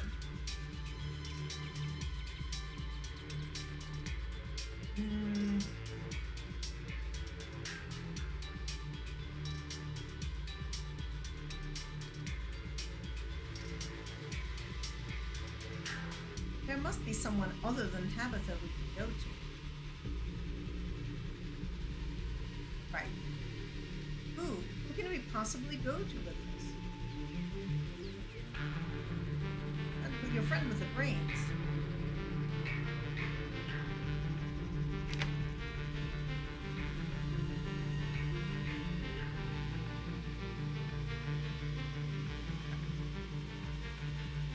Let's go with Oscar. What about Oscar? He's got more than enough on his plate right now. Besides, he's not exactly an action kind of guy. He just tells us to wait and not do anything while things just get worse, you know? Don't get me wrong, he's a great guy. Just not who I'd run to in a crisis.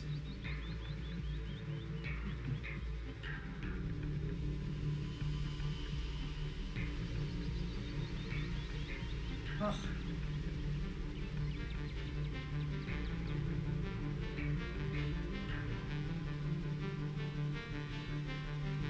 I don't know which one to do.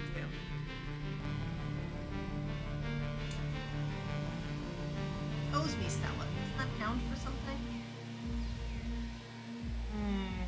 Find some information in the book. We have information. Do something about it.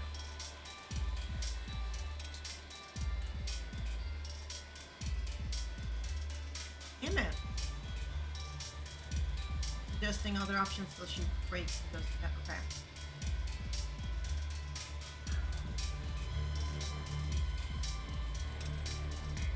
Maybe Dr. Kelly can help us?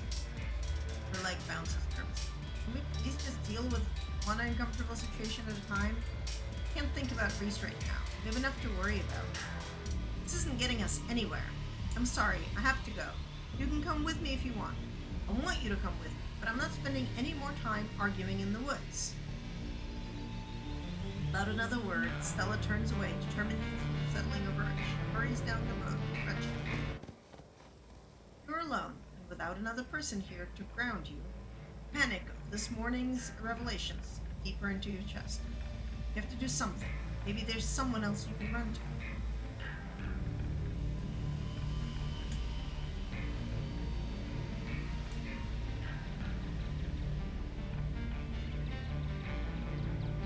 You trust anyone? Yeah, let's try to go to Oscar, because I want to get his info. Meet someone.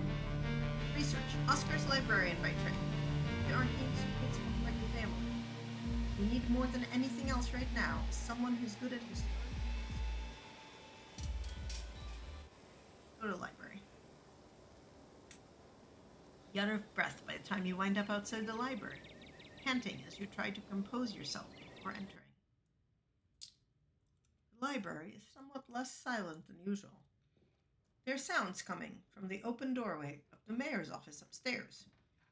The shuffling of papers accompanied by a low muttering. You recognize Oscar by a slightly manic laugh that cuts through the murmuring, as uncharacteristic as it is for the librarian. You climb the stairs and find Oscar amid a scattered pile of old papers and ancient leather-bound ledgers. He has torn a massive hole in the wall. Oh, where the secret papers are. Apparently.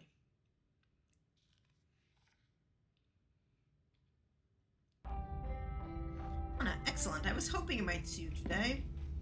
I couldn't sleep at all last night. I kept thinking about the stone and everything it might mean, and whether or not there are more, and how if there are, they might cause further disasters, which of course means it would be advantageous if we managed to find them before they do what they did.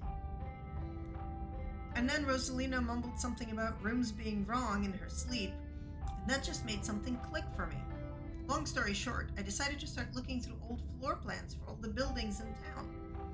First, I figured the town hall had already shared all its secrets with us, but haha, as you can see, there is still more to be found. I found a discrepancy in what is now the mayor's office between the initial plans and how it stands today. So I started knocking on walls, like in all the movies, and lo and behold, an honest-to-God secret room, some old storage closet that's been sealed away behind the wallpaper for a century, full of old holler secrets, with your family at the center of it all. There are building plans for all these locations around town, the town hall included, but there's clearly been extra work done to bury things in the foundations. All as part of the Scarlet Hollow Landmark Revitalization Project planned by Enoch in the period following the Shaw Mine collapse. And more than that, I found what I think are models of what was supposed to be buried and where. Like this. Oscar produces a small stone object.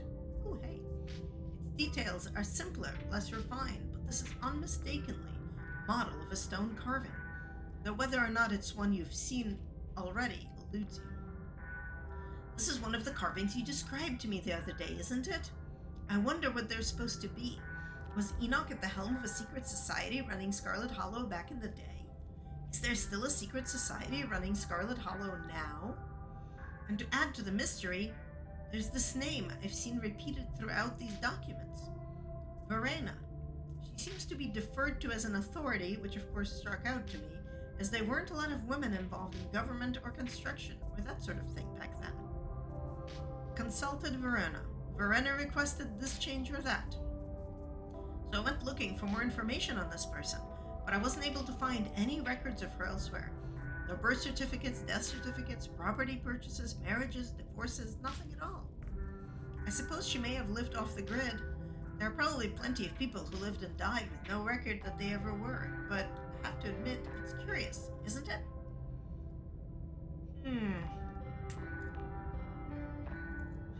Let's see.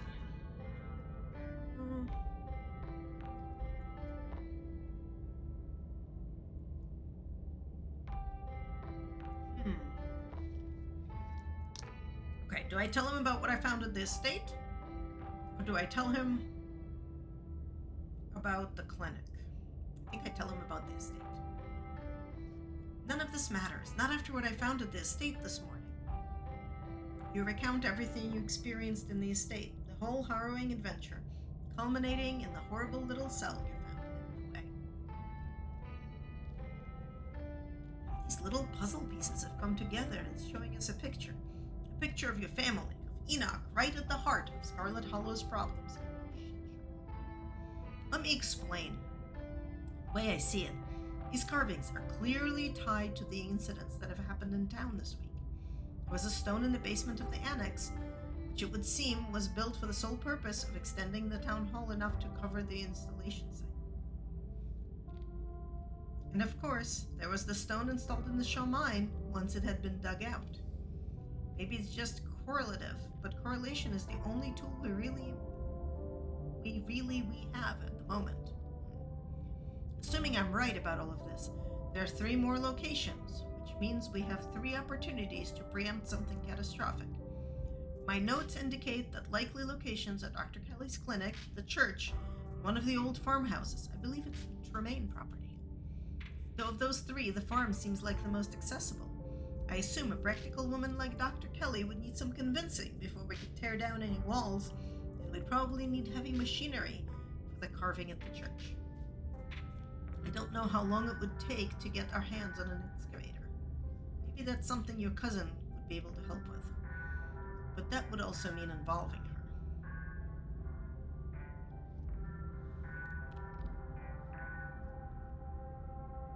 I've already been to the clinic. Quickly bring Oscar up to speed on the events that transpired last night. Oh My God. If I hadn't waited, if only I'd found all of this sooner, back when the bloodstain first appeared in my daughter's carpet. Imagine what could have been avoided. I can't change the past. All I can do is work even harder to try and make up for lost time.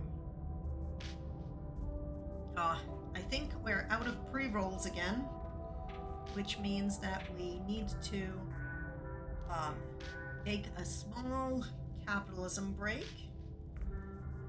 So we're gonna do that. We're gonna go away for 3 minutes and have some capitalism. Please also take the time to stretch and get a drink and use the potty and come back in 3 minutes for more nonsense. Oh my God. Oscar at least has information, and I am basically all about the lore, so yeah. All right. See everybody back in 3 minutes.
Clearly time for slight amounts of more adult beverage. Okay. All right. So we just told Oscar about our adventures at the clinic the previously. What a shame about the Kelly boy. It sounds like he was already too far gone from whatever it is these stones do. As horrible as it might have been, your cousin probably made the right decision in the moment.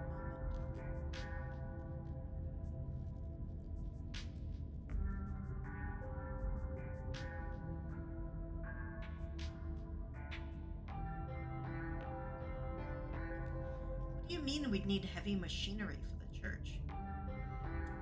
The schematic seems to suggest it won't be accessible from inside the building itself.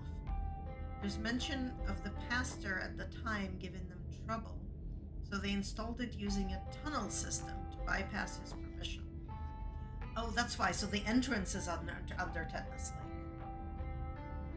Looks to me like the tunnels are under what the kids call Tetanus Lake, or at least that's what we called it back in my day. People have been treating it like a trash heap for decades. It's all rusted cans and broken bottles. If we want access to any of it, we'll need serious equipment. Or Pastor Daniel's permission to tear up the pulpit, which I assume will result in much the same argument the pastor had with Enoch 100 years ago. Okay, hopefully we can answer all these questions. Oscar, did you listen to me about the estate? I feel like you're barely taking what I told you seriously. There's a lot more going on than just ancient history. I'm taking all of this extremely seriously. I would hope the hole I made in the wall shows just how dedicated I am to fixing all of this. Of course, I'll be looking into everything else you shared with me, but those are secondary areas of research and things that don't require an in-person investigation. You can come back to the library after you find the next carving if that helps. You don't need to stay at the estate. Wayne wanted me to find a witch. This Verena seems to fit the bill. Unfortunately, if there's nothing in the records, there isn't a meaningful avenue to explore with her. No threads to follow. She probably died a long time ago. If she were alive, she'd have to be well over 100 years old. I suppose a witch could live a long time, who's to say, but I'm not sure I'm ready to entertain that sort of thinking. I've still got my feet planted too firmly in reality. Okay, this is reality, Oscar. 5 locations. Do we think that's all of them? I don't see why we would doubt that. All of this was hidden away, untouched. If someone had tried to cover their tracks, I doubt they'd leave anything for us to find in the first place. Also, we know there were 5 things with like the 6th in the middle. Do you know what to expect at the farm, or at least where on the farm the stone would be? It looks to be buried underneath the house in what seems like a root cellar, similar to the one in the annex. As to what to expect, I'm afraid I have no insight there. Something bad, I imagine. Though the men out there are usually heavily armed, so at least you'll have weaponry available this time. Aw, I wasn't done. Mr. Gutierrez, I think maybe you forgot, but I asked a little while ago if you could help me with Rosalina's medicine, because I think it's wearing off and she's having a lot of trouble. She's saying some really weird stuff. I mean, she's been saying weird stuff since yesterday, but now it's getting like really weird, like in movies where people do drugs and see spirals and stuff. And I know there's a lot of rules about the medicine, and I don't remember what they are or which ones we're supposed to have every 3 hours or every 12 hours, and I really, really don't want to mess up. Sure, I can walk you through it again. The ones with the yellow stickers are every 3 hours. Can you just come and do it? Last couple of times I came up to ask, I forgot everything by the time I went down there. And I think she also really needs some food, but all you have is onions, and I don't know what to do with those. Look, I'll be done in just a minute, I promise. In the meantime, why don't you call the doctor and see if she can walk you through it? It's not like I'm the expert anyway. It's probably good to double check. And after we get Rosa sorted, I'll give you some cash so you can run to the gas station for some snacks for you both. We can order pizza for dinner if your parents haven't come to pick you up by then. How does that sound? Okay. Alexis wanders back downstairs. Jesus, I keep losing track of time. Clearly, I need to get my head out of the clouds, at least long enough to get some parent time in. Now, where was that map? He rifles through his papers, searching. He finds what he's looking for and hands it to you.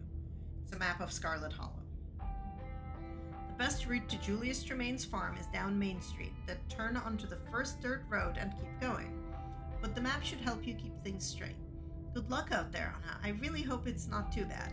But we're working towards something now. I know we can solve this if we just collect as much data as we can.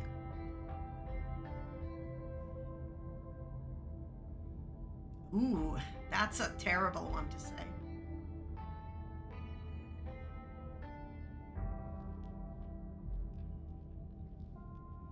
Oscar, you're ignoring your kid. You're pushing me away. Do you really think there's anything here that's worth that cost? Not ignoring her. The most important thing for her right now is rest. She was sleeping all morning. I wasn't going to interrupt that. Though I suppose I must be more scattered than I thought if that was the second time Alexis had come to ask me about it. But the work is important too. I know it is. And I'm doing all of this for you. I'm not pushing you away. I'm supporting you. I'm sorry if that is not how it seems, but there's something to be uncovered here. Once I find it, it will all make sense. I promise. You keep finding ways to send other people into danger instead of doing it yourself, don't you? No, you've got that all wrong. I'm not at my best in those situations, not the way you are. I know enough about myself to understand where I'm most useful. And that's here, sifting through documents for whatever information I can find. I'm not a fighter. I freeze up in stressful situations. I would do nothing but get in the way, trust me. But I still need to be helpful, especially after everything you've done for me. There's no real way I can repay you for all the ways you've helped me and Rosa. But I can at least try. But if we're in this together, why not come with me? I would hold you back. I know enough about myself to understand where I'm most useful. Yes, correct. I think they all mean it, and I think the town, interferes, basically.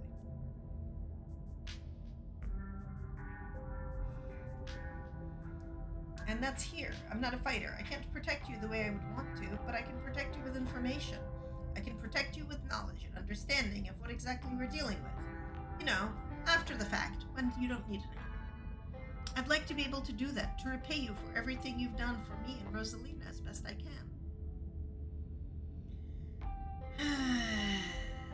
Yeah.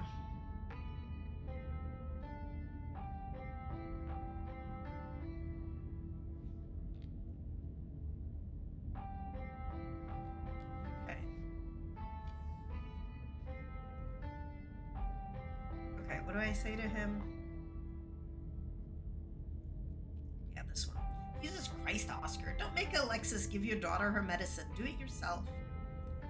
Yes, of course. I will. I said I was going to, and I'll do it as soon as you leave. Good luck out there. It's been a hard week, but I know we'll make it through now that we have a clearer understanding of things.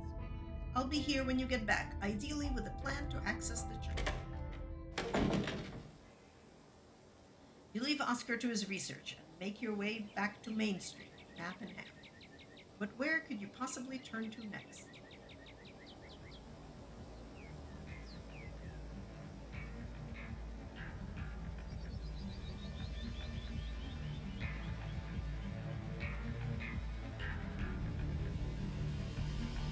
Okay, so I think I'm gonna try to hit up Avery. By that I mean I'm going to hit up save point. Then I'm gonna try to hit up Avery.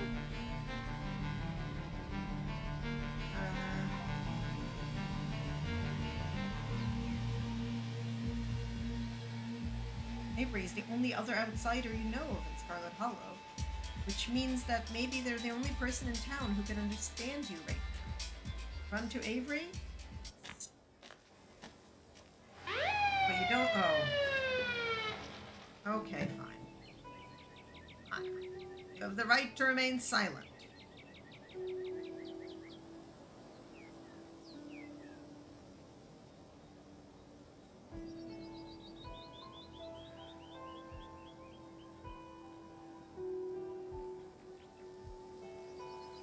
Oh God. Okay. Are you arresting me? For what? Sure am, and I'm so happy you asked. We can start with breaking and entering. Sounds like you went on quite the adventure in the estate this morning. Miss Scarlet is still trying to decide whether or not to press charges. Pretty open and shut if you ask me. I've got eyewitness testimony. But there's plenty more where that came from. The man died on Monday, and you're still the biggest suspect we've got. I just wish we'd been able to take you in after that mine collapse. Can't help but think we could have prevented this if we'd just acted on our instincts sooner. Yes, of course Stella told Tabby everything. We knew she was gonna. Probably also did not go well. Prevented all of this if they acted on their instincts sooner. Which all of this? Searching the estate? Yes, you probably could have prevented it. But probably not. Plus you sassed me. Is that enough reason for you? I don't care who you're related to. Justice will be served. We'll be getting to the bottom of things. Okay, like I've said, you have the right to remain silent. Stella betrayed me? I didn't say who the eyewitness was. It sure sounds like an admission of guilt. Now, where was I? Right. Anything you say can and will be used against you in a court of law. Deputy Franklin whips out a pair of handcuffs, tightening them quickly around your wrists. In a smooth police academy maneuver. You get the right to talk to a lawyer for advice before we ask you any questions. You have the right to have a lawyer with you during questioning.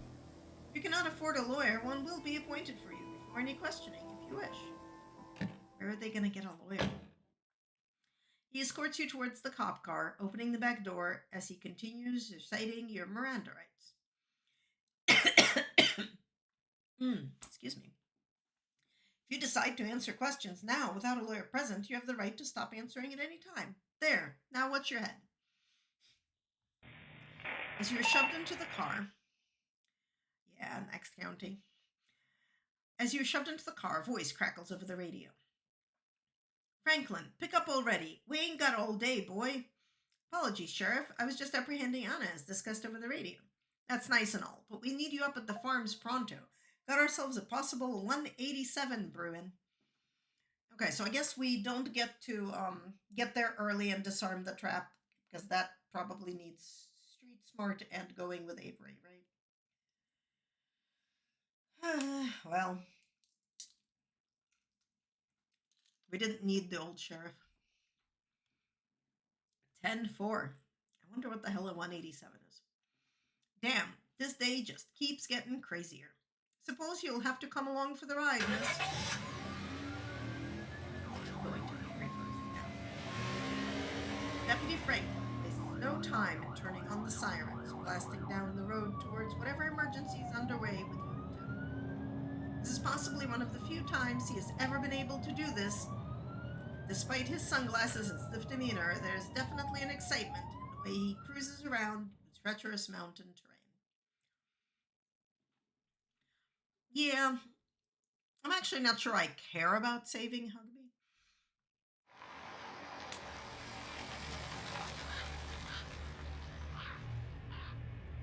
As the car pulls up to the farms, you feel it again. Tingling at the back of your skull. An urgency, almost like a hand pressing you gently forward. It's the threat that it might become more forceful if you don't comply. Like so much crying that can only stop if you tend to. Definitely another stone here. It's getting harder to ignore them. The feeling is strange when you try to examine it, contradictory. Something that both desires to be alone, yet at the same time needs you in its presence. It's bringing something into this world, and it needs your help delivering it. Gross. Deputy Franklin gets out of the car, leaving you in the back as he joins the assembled crowd. All right, Sheriff, what's the situation? Bo got tired of waiting for y'all to come do your jobs, so he took it upon himself to go investigate the Tremaine household, and he ain't come back out, and it's been hours. Irma, I'll do the honors of briefing the officer on our current situation. You can go back to the house and let us handle it from here. but y'all don't know about all his traps and whatnot. Duke was always saying not to go in there on account of the Tremaine insanity. It's all right, ma'am. We're the police. Facing dangerous situations is our job. The woman who you take to be Beau's mom reluctantly returns to the porch of her house, watching the other building intently as the officers talk amongst themselves. Franklin, you're with me. We're headed on in to get a handle on the situation. How do you get out of the car? Because we gotta get out of the car. Derrickson, you listen in from the squad car. Hopefully we can settle this without you, but you're our backup if things go south, right? Yes, sir. Think there's any hope for the hostage? Been awful quiet. If you ask me, I don't suspect there is a hostage, not anymore. They'll more likely be giving the doc a call once this is all settled. Tip of his hat, Huckabee signals to Franklin, and the two make their way up the hill towards the old farmhouse. Hey there, Anna. Sorry you had to come along for the ride. We'll have you back at the station soon enough. Sounds like this won't take long to settle. In the meantime, I'll keep you company. The thing calling out to you is starting to lose its patience. You need to find a way out of here before it gets angry.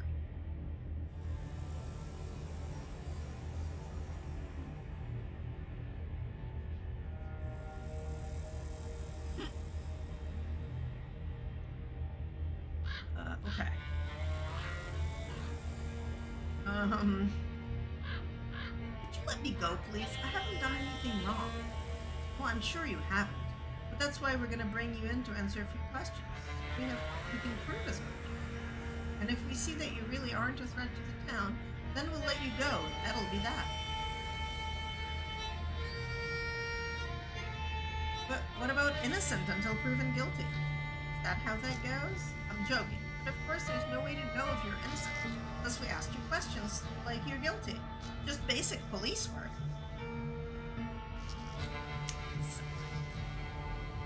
You don't really think Beau is dead in there, do you? I'd love to be wrong about this. I really would. It'd be a real shame, considering what poor Irma already been through this week. But Beau's a big man. Hard to keep a big man like that from moving around and making a fuss. We've seen a whole lot of nothing going on in there. Still as the grave, if you pardon the expression. If you guys are arresting me, could you also arrest the guy who's been stalking me, since he's doing real crime? Stalker, huh? Look, I'll level with you. There's not much we can do about a stalker until they do something a little more incriminating and follow somebody around. So you let us know when that happens, and we'll see about helping you out.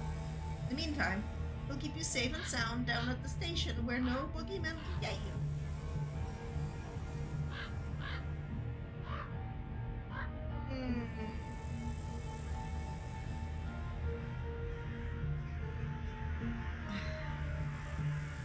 Should I offer him $100?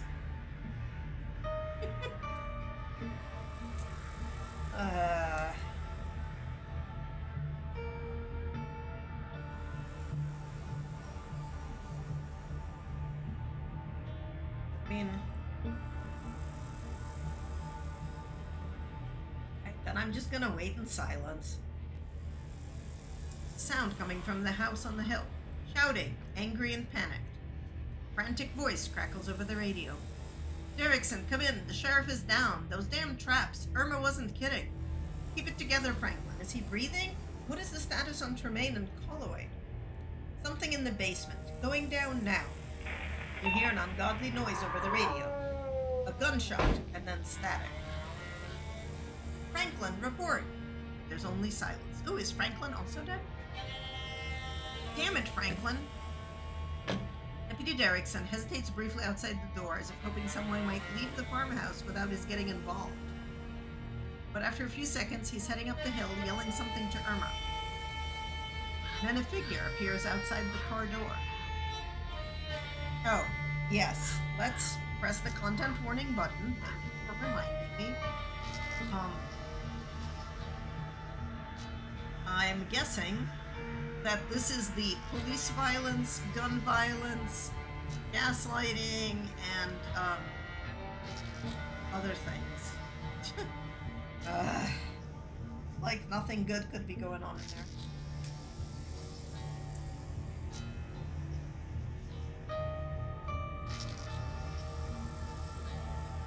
yeah, and gore. Okay. Thanks. And then a figure appears outside the car door. Ooh. Realistic like when Duke got shot realistic? I mean, it's still like hand-drawn cartoon gore, but yes. Noted.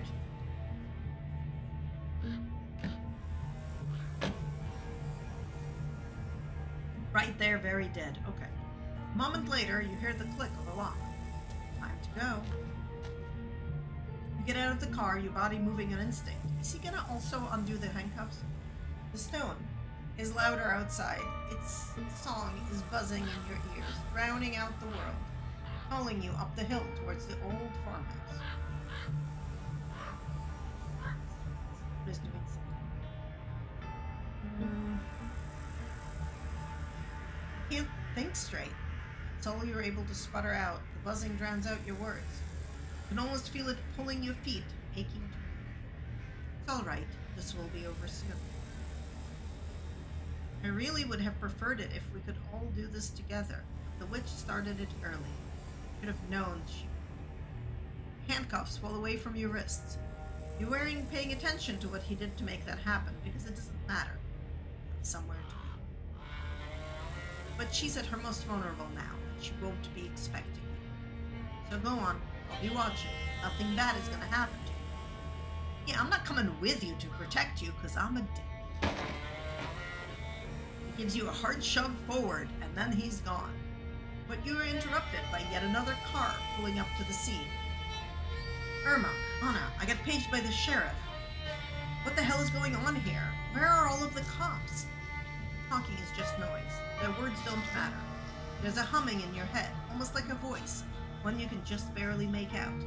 But you know it will be clearer the closer you get to the stone. You start wandering up towards the farmhouse at the top of the hill. Oh, come on! Where do you think you're going? But you continue forward. You barely even notice your hand slipping over the doorknob. Now you're inside. Okay, content warning. Oh, gross. Okay, before we read that, let's look at this. So this is somebody's house, and there are roots everywhere because everything is terrible. And the sheriff just got an axe to the head. And we don't know where Franklin is, but Derrickson, is that his name, is here. Also, apparently, Julius has been eating MREs. Yeah. Sheriff Huckabee dangles in the middle of the room. An axe attached to some strange mechanism in the ceiling is embedded in his face, holding up his corpse in an imitation of life. Jesus! Okay, can we get rid of the picture? Careful, Joan, there are traps all over the damn place.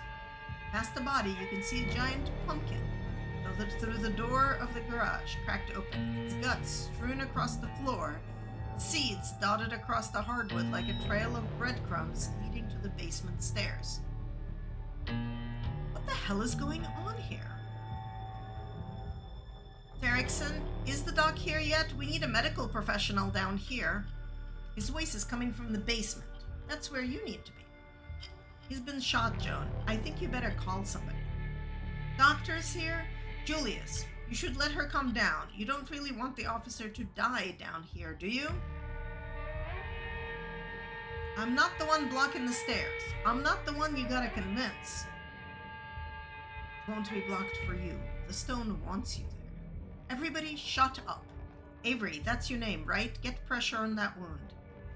Yes, ma'am. Get away from him, kid. But the doctor, I don't care. Let him bleed. You're only making problem for yourself, Tremaine. Dr. Kelly, quickly, pulls out her phone.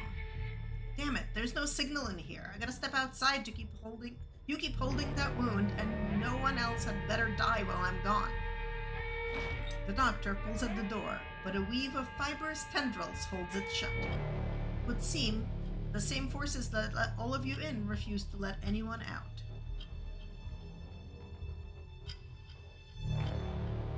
Are we stuck here? What the hell are we supposed to do now?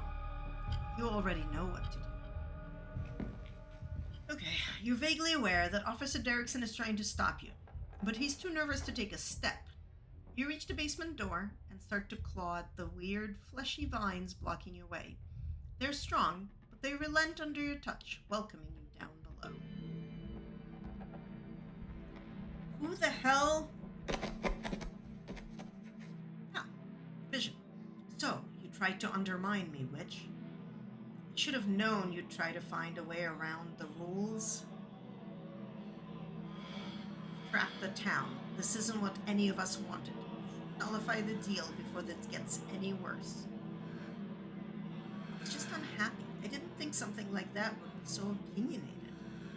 But I have a plan to placate it. If it wants a less broken body, it can have one. Then we'll see if it still feels cheated enough to hold a grudge. It's not too late, Enoch. You can let Edie have the baby, and your family can go back to normal, happy and unburdened. I'll clean everything up. It can be like nothing ever happened. Manipulative hag. That's what you wanted all along, wasn't it? This whole ordeal was just an opportunity for you to have access to it. Well, I know better than to hand an ounce of power over to you, Verena. Our partnership has come to an end, witch. I will be continuing on with my business. Be grateful that I let you continue on with yours. One of these days, Enoch, someone will be strong enough to do what needs doing. I can wait. I can wait a long, long time. Hey. You're not dead, are you? Witch. Verena. Who the fuck is Verena? The only witch I know about is Sybil. As if hadn't already fucked this up enough. She's got another thing coming if she thinks she can go back on our deal now. I'm getting what she promised me. Whatever she sent you for, I'll shoot you before you do it, so don't even try. Hey now, nobody has to get shot. Nobody else, I mean. Sorry, Franklin. What are you sorry for? You aren't the shooter, or the one who got shot. Okay, what the actual living fuck is happening here? So there's Julius holding a gun. Avery with garden clippings. The weird pumpkin baby attached to Bo, slowly growing more bits. And there's the deputy being, oh my god, it's moving. Vision finally focuses, and your mind is once again your own. Avery watches you furtively from across the room. The man, Julius, holds a gun in a silent threat. Franklin clutches at a nasty wound on his side, blood spilling out onto the dirt floor of the unfinished basement. And in the corner is Bo. Something is attached to him, the source of the awful noise. It stutters with pained inhalation. Bo is still breathing, but he doesn't look well. The stone brought you here and stuck you in the middle of another nightmare. Anna, we can't get to you. The door's sealed shut. Even as she yells to you, her voice is faint, barely audible behind the now thickened roots and vines that block your escape. Let's bring Anna up to speed, Julius. She looks a little shell-shocked. Where do I fucking begin? Alright. So the witch. I caught her doing some shit she shouldn't have been doing. She offered me a deal if I kept it to myself. I always wanted to raise a boy of my own. God never saw fit to give me the chance. She gave me the means to right that injustice. Only it obviously didn't quite go the way it was supposed to. Holloway's interfered, just like always. Made it so I had to hatch him earlier than he was ready. And he came out hungry. Too hungry for me to handle. He kept trying to get at me, so I had to hole up down here. Been stuck since fucking Wednesday night. Damn roots won't let me leave, and they've clogged up the drain, so I haven't been able to call that witch and get her to make things right. But I'm a man of preparedness. Figured I couldn't wait it out until Bo here decided to trespass. Guess he lost a tussle with my boy, and the two of them wound up down here with me. that about sums it up. I guess in the end, it's only fair. A son for a son. And birth ain't ever pretty, is it? It's not like doing it the old-fashioned ways, all sunshine and roses. Oh my god. Just hope he winds up looking more like a person when he's done cooking. I don't give a shit about your story, Tremaine. None of that gives you a reason to shoot a cop. Self-defense. Castle doctrine.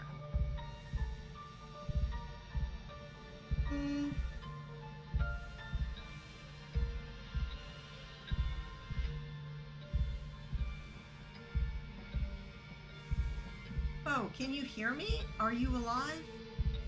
Huh? I'll get back to Mama, worrying about me. I think I can see it. Looks like all those bumps under his skin. That thing really did go deep. That thing is my son, and you will address him as such. Sorry, Julius. Listen, clearly you need something. You woke up talking about the witch. You want to know where she is? I can tell you how to find her. If none of you does anything stupid, then I'll tell you what I know. Sounds fair? No. The conversation is interrupted by Bo shifting uncomfortably as the creature lets out a guttural moan. So what, we're just supposed to just wait until the Calloway kid dies? That's exactly right. My kid gets born and we all forget this ever happened.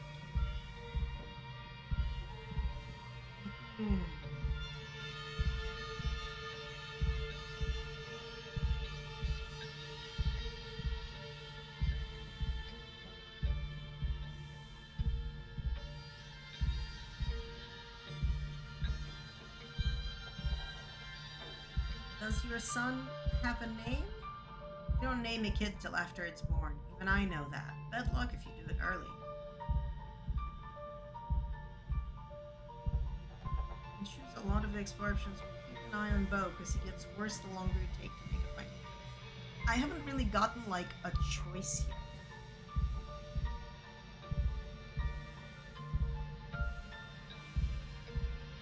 That talk? He's barely a day old. Of course he can't talk yet. He's making noise. Kind of sounds like babbling, right? Like babies do? How about baby? Can you say mama? A baby makes a horrible sound that is not even remotely similar to mama. Bo squirms with discomfort. Baby seems to be digging deeper.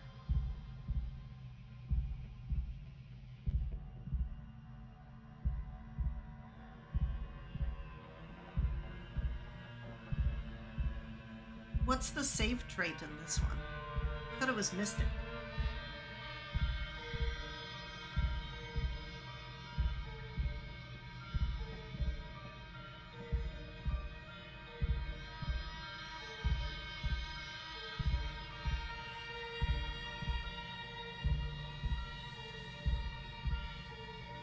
And what exactly happens after this thing is finished?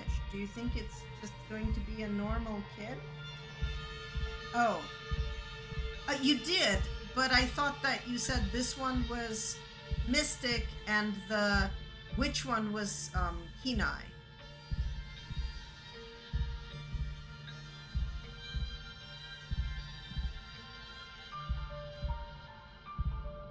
Would you say that about these little premature babies that keep in incubators? We don't know what he's gonna look like, but that don't matter because he's my son and I love him.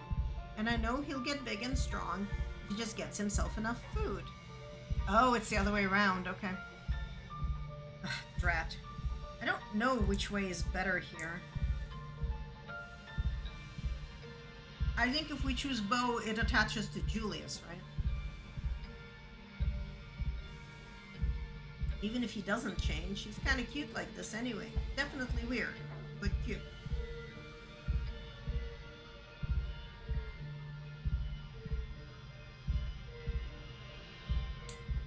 Okay, so yeah, it would be street smart for me, but...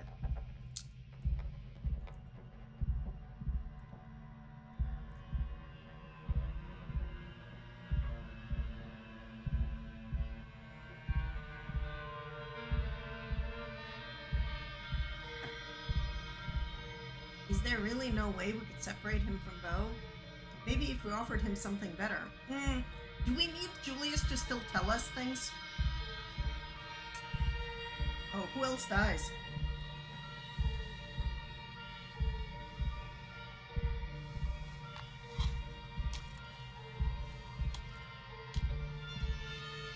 don't want Avery to die. This isn't a debate. Shut up or I'll shut your mouth for you.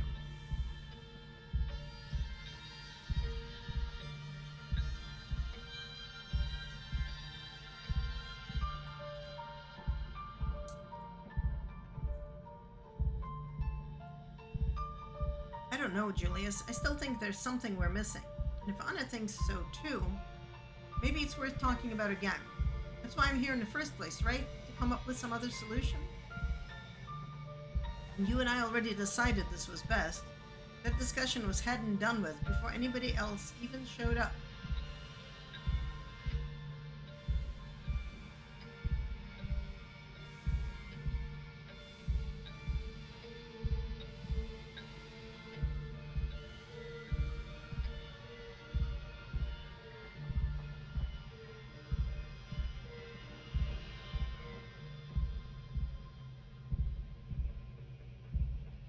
Yeah.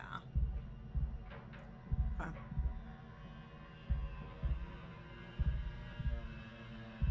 What kind of man lets another man make this sacrifice for him?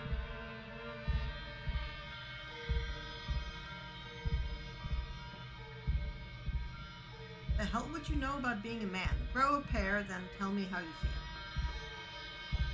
No, I'm a man, Julius. I think you're a coward. Correction, Franklin, you're a pig, not a man. You sold your soul for some donuts and a shiny badge. There's an option where maybe Avery won't die? Oh. Because, like, all of these... Yeah. You know, Julius, I actually think Anna might be onto something. It's about connection, you know? You're having a stranger make the connection that should be yours. No, I'm not getting guilt-tripped into dying today. There's my one chance for things to go right in my life. Everybody else got their chances already. Don't I deserve mine? I came this far. Don't I deserve to see my boy open his eyes for the first time? Bo twitches, his skin blossoming with fresh bruises as the thing takes more of him. Okay. So...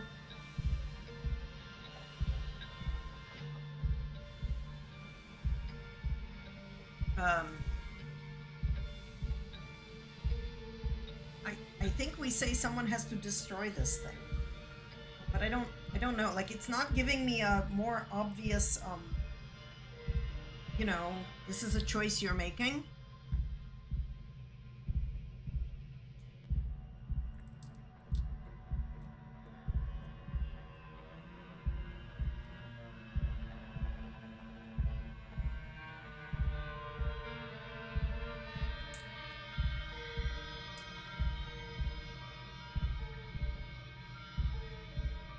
Red leaves.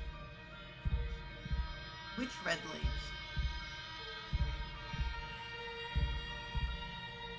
Oh, these red leaves. Yes, but like... Yeah. I think we have to kill Bo, right, to save Avery?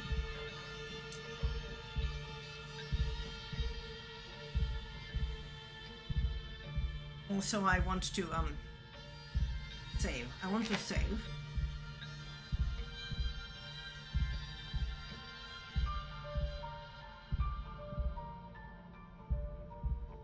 Yeah, I know. That's why I'm asking you. Okay. Let's ask more questions. Try to kill the baby, Julius will try to shoot you. Franklin is uninjured, he'll dive for his gun, he and Julius shoot each other.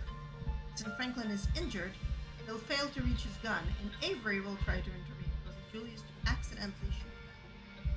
Ah, okay. Got it.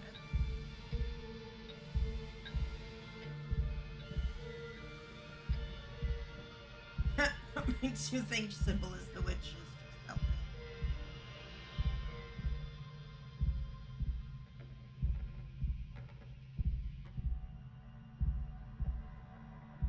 Exactly did you catch her doing that made her make a deal with you? Look, man of my word. Oh.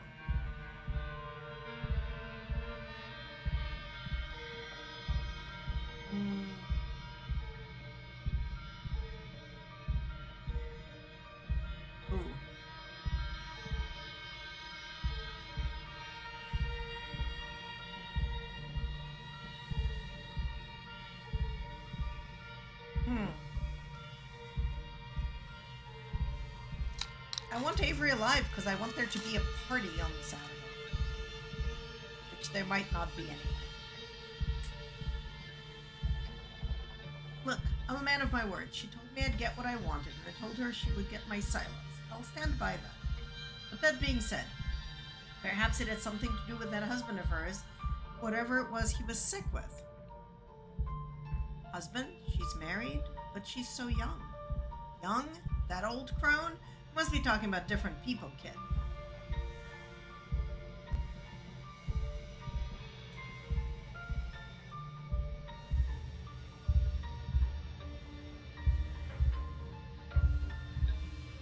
And it ain't like she's married now anyway. He's been dead for some time, on account of the illness.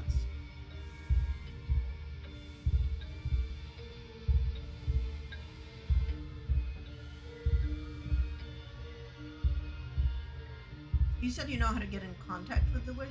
That I do. Still sounds ridiculous to say out loud, but you know about her, so you'd better believe me. I use the faucet here, fill up a Pepsi bottle or whatever I got on hand, put a little note in there, and she'll make her answer known. Oh, okay. So approximately just like Enoch communicating with her. Fascinating.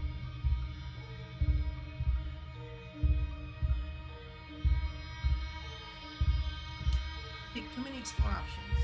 We'll run out of time, and Bo will die. One baby will live, and since Duke is also dead, everyone else will actually survive. Okay, that's probably okay because I don't actually care about Bo very much.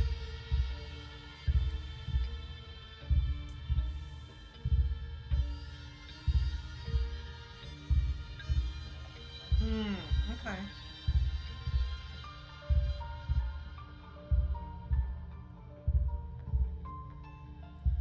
Yeah, but like, I feel like having the Callaways left but no Tremaines left is bad for the balance of things.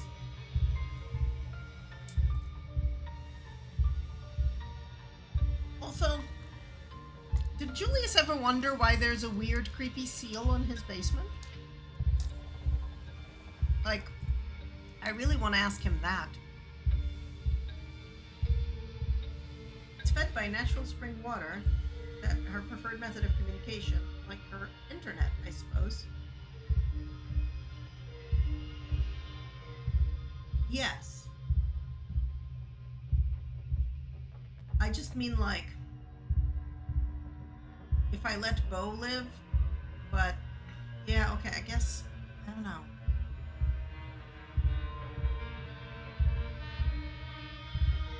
But as soon as you see it, it is currently out of order. I tried earlier, but my boy's got his meat all in there. We won't be getting a drop out of it till he's calmed down. Yeah, I mean, obviously all the options are potentially interesting, right? Like, that's the point of this kind of story, right? Okay, also, the way he phrased this, my boy's got his meat all in there, makes me think like his boy stuck his dick in the faucet. Just saying.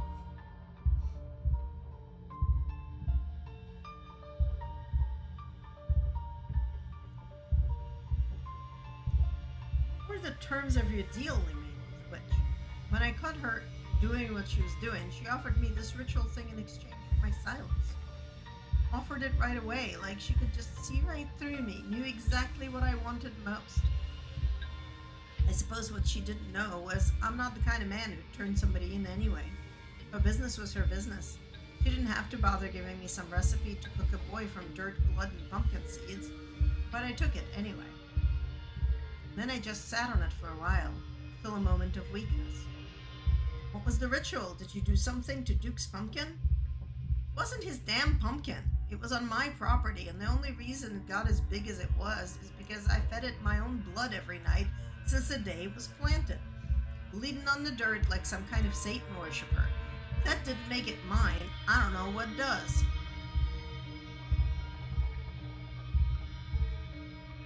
Yeah.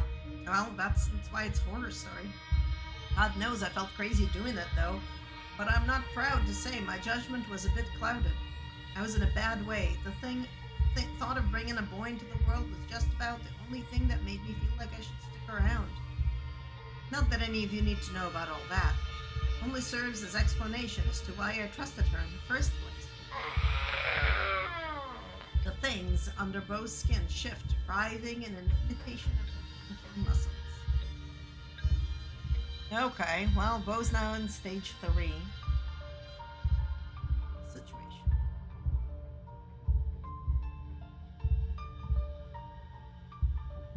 Why do you even want a kid? Like, I need to explain myself to you. Make a habit of going around asking everybody why they have kids? What if I'm the one asking?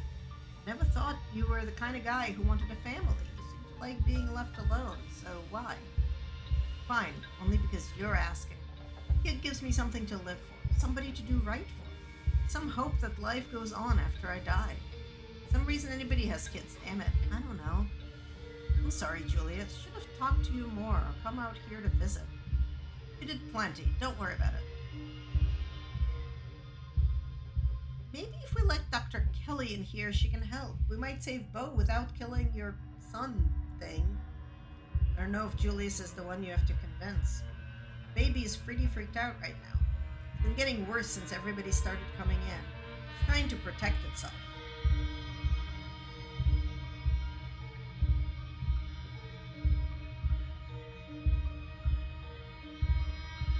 Is she dead? Oh, she's not, but she's not dead in our safe zone. That's right, my boy's got excellent instincts for self-preservation. Your boy's a fucking pumpkin, dude. So unless he decides to let her come down here, we'd best leave it be. Bo seems in a bad way. His eyes are glazed, his jaw slack, except where the roots of the childlike thing are holding it in place. His body can't take much more.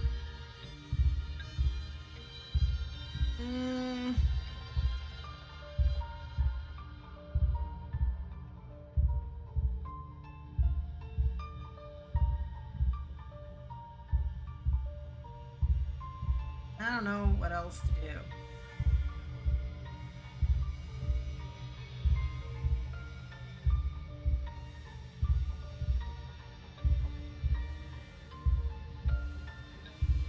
Did the witch tell you how to take care of this thing once it's done? It's meant to be a kid when it's done. Other people seem to figure out how to raise those all the time. Don't need her giving me parenting tips. Most babies don't eat people to live. This doesn't seem that unusual to me, actually.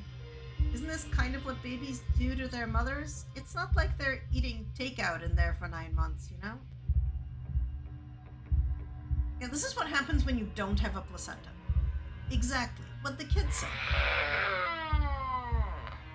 Oh god, yeah, no, Sybil would make the literal worst parenting tips. Julius, dude, we gotta do something. Bo's in a lot of pain. This can't be what was supposed to happen. She clearly betrayed you. This doesn't seem like what she promised, does it?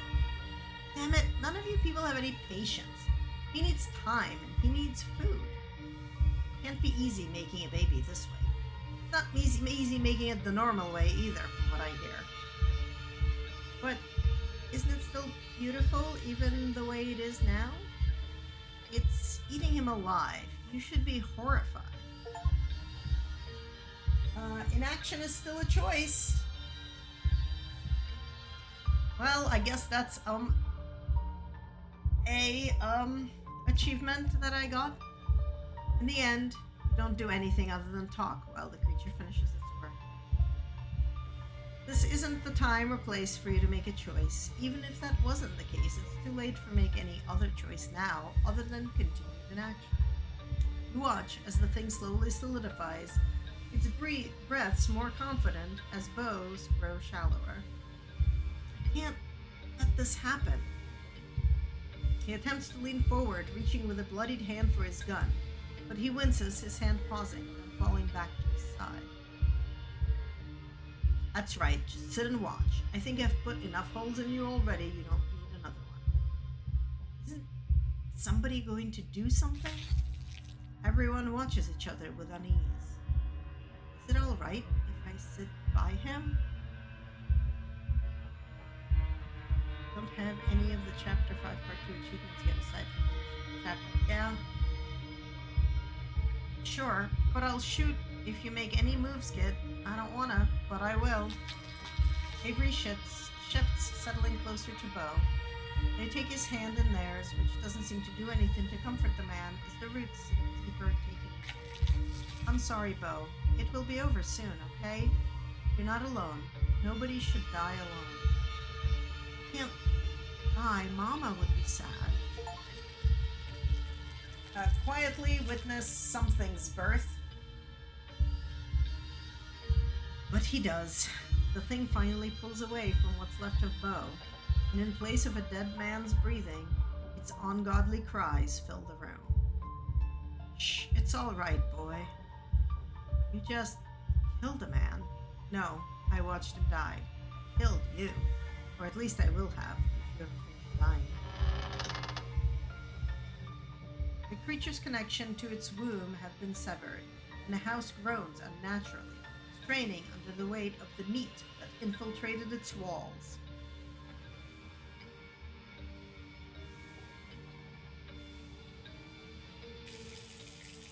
The faucet in the corner of the room, finally unclogged, bursts to life, and water pours out onto the dirt floor. You wanted your witch? Well, here she comes. To tell you what you're supposed to do with it now, do you know what it eats? I mean, what else it eats? Your hands are wet. The water is spreading, pooling around you, making the floor slippery with mud. We're not calling him it. He gets a proper name now. Joseph, after my father. And I bought some baby food. You think he'll like creamed spinach? He's just born. He can't eat creamed spinach. The water is suddenly much higher. It rises up past your ankles.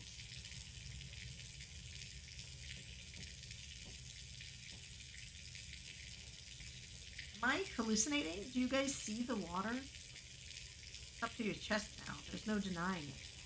What are you talking about? There's no water. There is. Because his words are swallowed by the flood.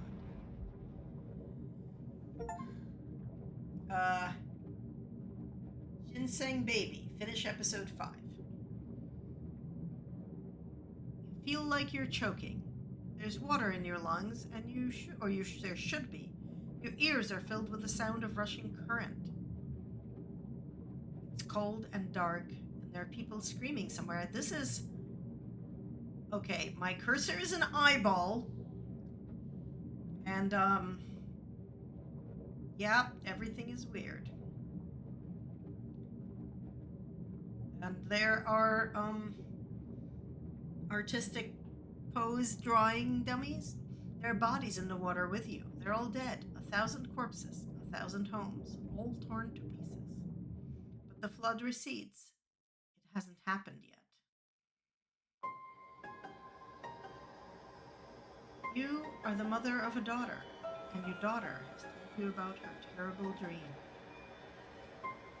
Okay, why am I a mother of a daughter wearing a weird Eastern European headpiece? It's going to kill everyone. You're not the one who had the vision. Not yet. It has only been described to you by the daughter you've been teaching, as your mother taught you. Major cinematic climactic incident number 2. What was climactic incident number 1?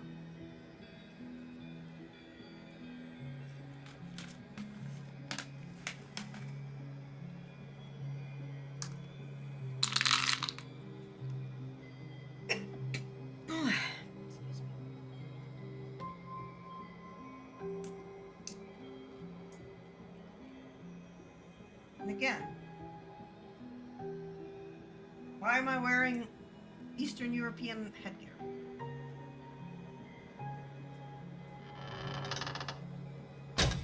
You're the only one who can stop it, Mother, but you won't be strong enough. Her words are heavy. How can you be sure? Maybe it's only a dream. The village is doomed then. Plant baby.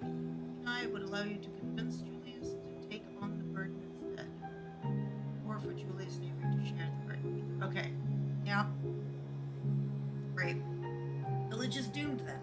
Of course I'll stop it. Don't worry so much, daughter. Um.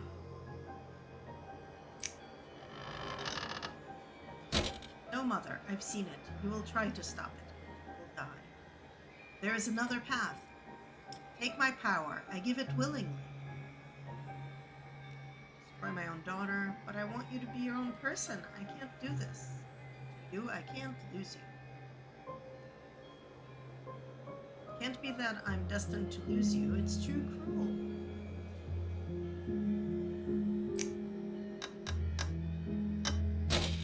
You will lose me in any path but this. If we do nothing, we'll die with everyone else. If we flee, I will have the weight of 1,000 lives on my shoulders. I couldn't live. I would be lost either way. This is the way it must be.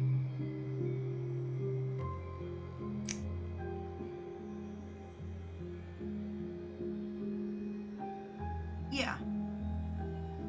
You accept your daughter's decision. She is not the child she once was, and there is a confidence in her that you have no choice but to respect. You take her back. Her power becomes yours. Blood does not come. The village is saved, and no one ever knows the sacrifice that was made for their lives. No one but you. Years have passed. You outlive everyone you used to know. Move on. You met new people. You started new life. You have another daughter. This time, the vision is yours. The piece of your first daughter that lives in you shows you what is coming. Rotting bodies in the streets, the smell of sickness on the wind, church bells ringing for an endless parade of funerals. Yes, correct. An entire city whose gates will never reopen.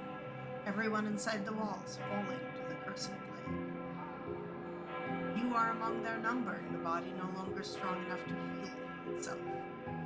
You are not enough to stop it. Not as you are. There is another path, a narrow thread. If you were stronger, you would tug at it and unravel the tapestry. Yep. Mother, what's wrong? Your daughter will never be as strong as you are, not after what you had to do. But she still carries in her some strength. Enough. Explain it to her. Let us explain it to her. You tell her what's coming. Explain what she has to give up. What you both have to give up. You love your daughter, after all. You will miss her, as you miss your first. She is angry. Even when you try to explain that she will be a part of you, that she won't die, she cries and cries. She tries to run away from you. Fate is attempting to cut its loose thread.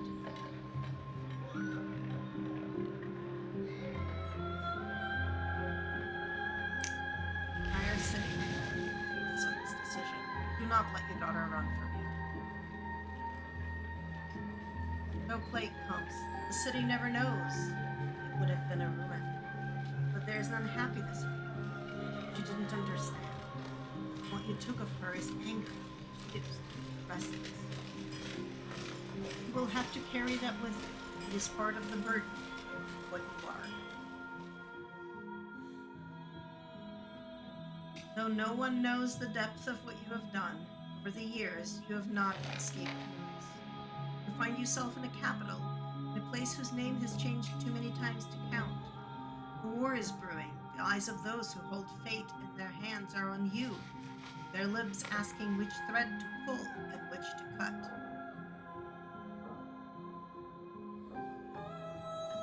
Yeah, I mean, I'm assuming it's just kind of a general feel. I really like how she's representing people with those moments. And the tapestry is once again revealed to you. The war rages and it never stops raging, bleeding that spans generations.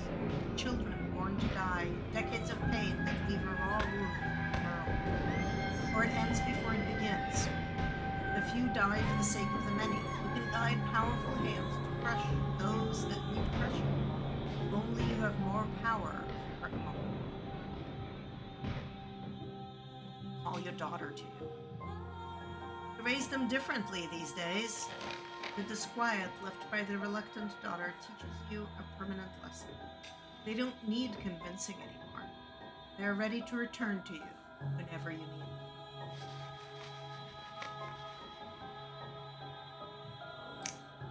This daughter joins her sisters easily, as she has been trained to do. Be the only one who will remember her sacrifice and her name. A small rebellion is crushed before it becomes a revolution. The people in power are happy. You leave. You don't want to see any more visions of war.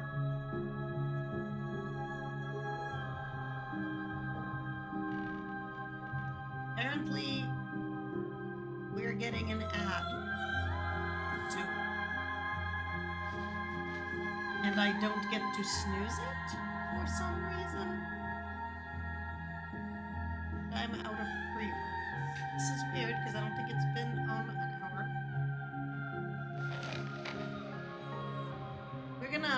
We're gonna wait there because this is paused. So we're gonna have a BRB and run the ad now so that it doesn't happen.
we're back from Adtopia, whatever we want to call it. Capitalism. Okay. Okay, so I set my sights on a place where there are no kings. Ah.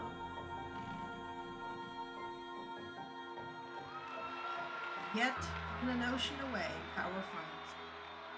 A man with aspirations. Anyone can hold power here, you've discovered, if they're vicious enough to want it. The hunger in him senses the power in you. For a time, you humor him. You allow him to give you a life of comfort, you and your daughter.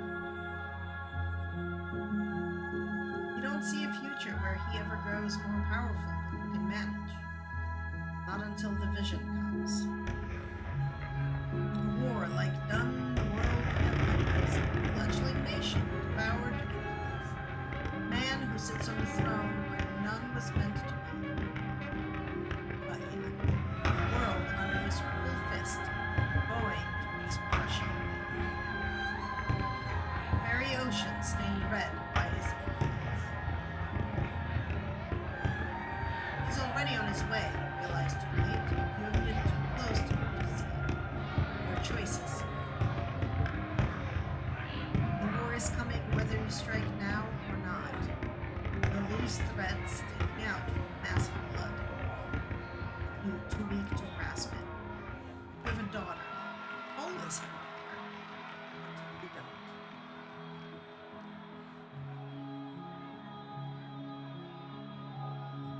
Do my choices here actually do anything?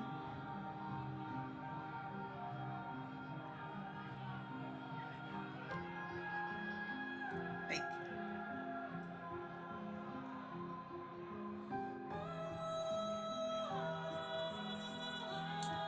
what happens if I don't take the daughter back?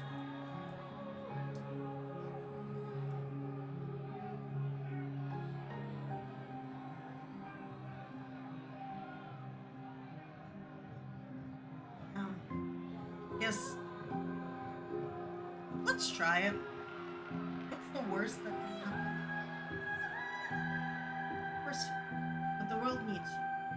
Can't let it end like this. The part of you that is your first daughter can't let you. Oh, okay. You don't have the choice.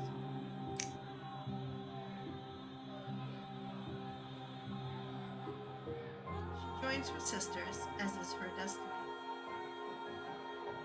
And you remove him. The hole where he was is filled by lesser men. None of whom remember shoes they stepped on. None of whom can hope to ban the lady. Blood is spilled. Oh yeah, it has happened. Less blood, but you still feel every drop. You hide yourself away from the world. You and your daughter. Visions still find you, but here they're small. Decisions simple. You make them all the same, helping where you can.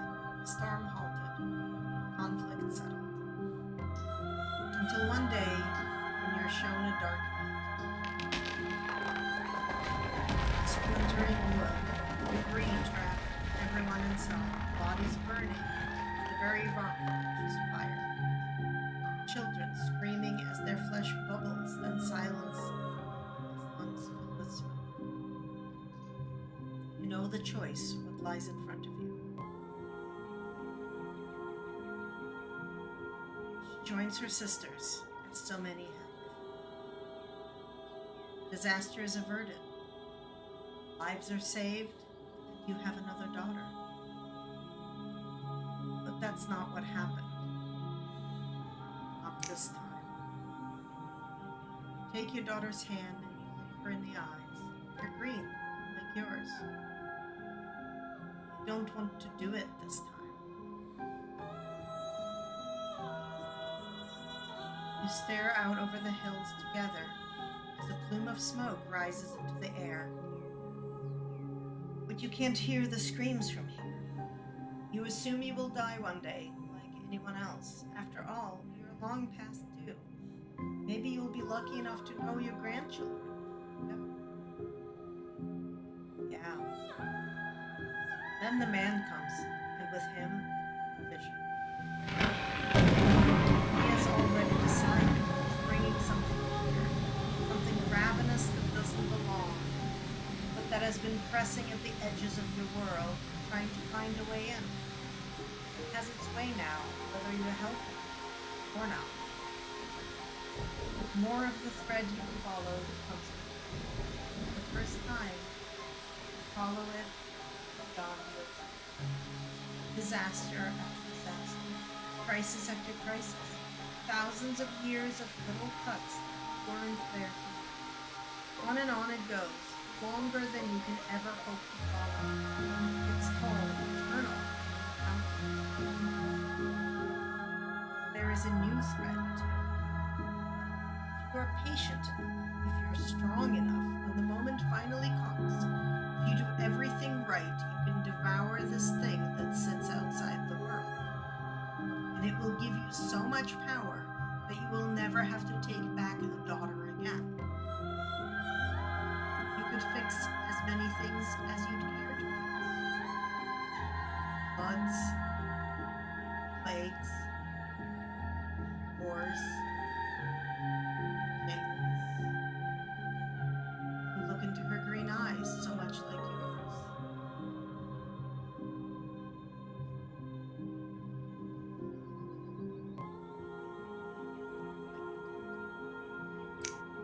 You welcome her back, as you have with every daughter before. You help the man. He's arrogant. He cheats the thing from another world in every way he can. He wastes your time.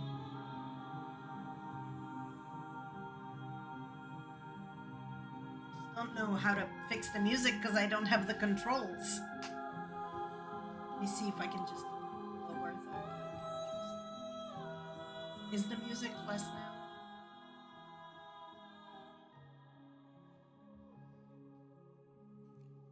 Hopefully, I am louder than the music now. Okay, great. You can still hear the music though, right? Because it is freaking good music. Okay. How about now?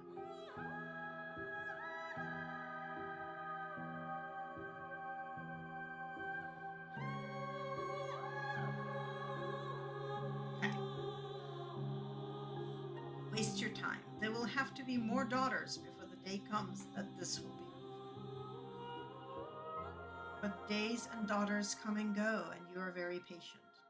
You have to be if you're to stop the hurt that would scar a world without you there to guide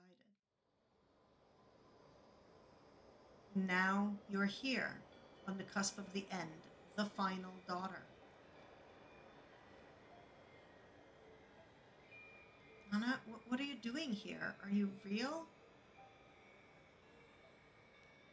No, it doesn't matter. I don't care if you're a dream or not. I've already made my decision anyway. Don't bother trying to talk me out of it. I finally have a real purpose. And now that I know what that purpose has always been, I can't go back, or it would hang over me for the rest of my stupid, small life.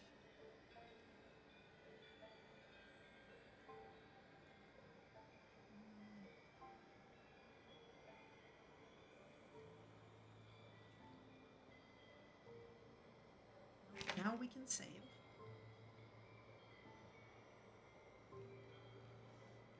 What exactly is she trying to prevent? Do you even know?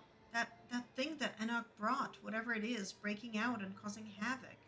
And all those disasters my mom would be able to stop if she takes its power for herself.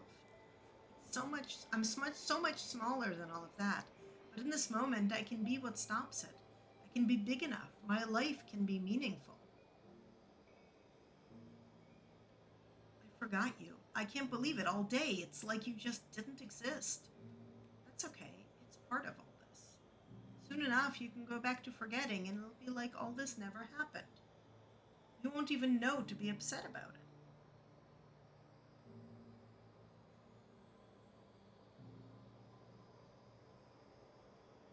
Do you really feel like you have to sacrifice yourself for your life to have meaning?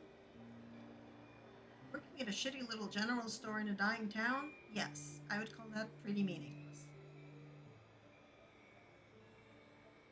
Ugh, I want useful choices. What decision? Do you not just go through the whole life story thing? Was that just me?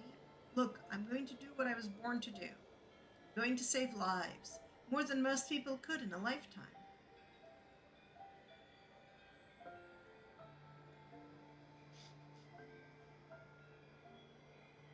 No, I don't think I've ever seen you without glasses before. Huh?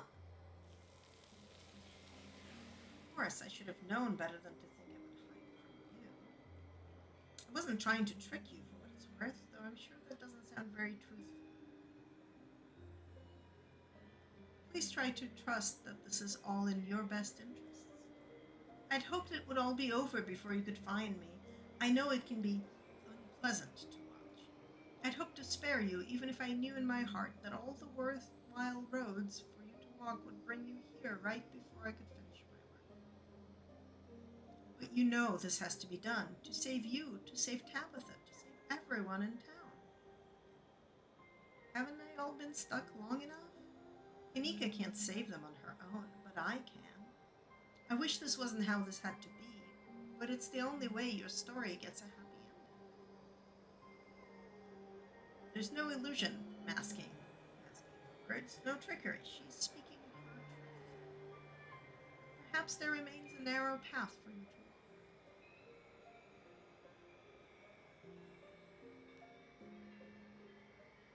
Of course, the scratching on the walls. This was what it was for. No, you don't know what you're. You don't have to know how to speak it. The thought of it brings the sound to your lips, the name forcing its way out, yearning to be free from your mind and used as the dagger it is. Dagger tears into her.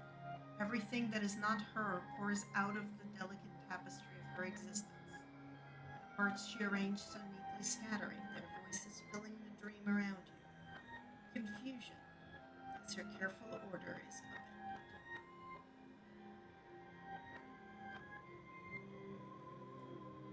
upended. Okay. Do you have a screenshot of that thing that flashed and went away? Because I need to see it. Desperately need to see it. And you sent it to me because you are amazing. Jesus fucking Christ on a pogo stick. I need to put this into OBS. Hang on. We must show this to the recording. Please hold. We're just gonna show the window. I just show window capture. Just show. Yep, just show the Discord for a moment here. Oh my fucking god. That's Sybil. These are all her daughters.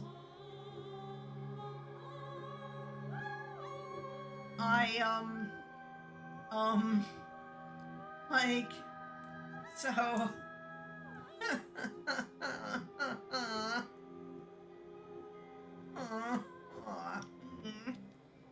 my god. This is that was terrible. Thank you for sending that to me. I appreciate you. You are the best. Oh my god. Okay, there's an X thing. Great.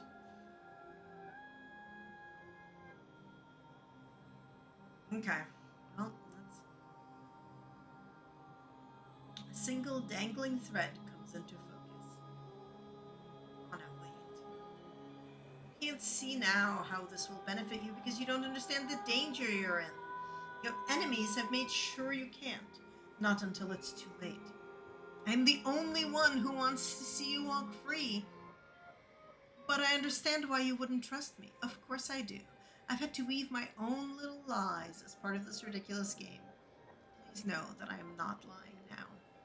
But even if you don't believe a word I've said about your own safety, I'll give you something else too. Something you need. As you are now, you're limited in your potential. There's so much more you could be. I could give them to you. Consider it a wish granted. I only need to finish what I started.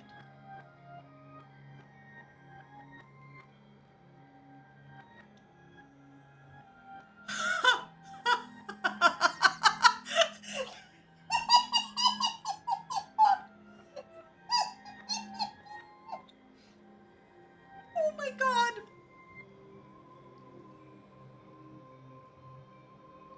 Okay, but do I really gain a freebie trait, or do I say, oh, I want Kenai, and she, like, feeds me Stella?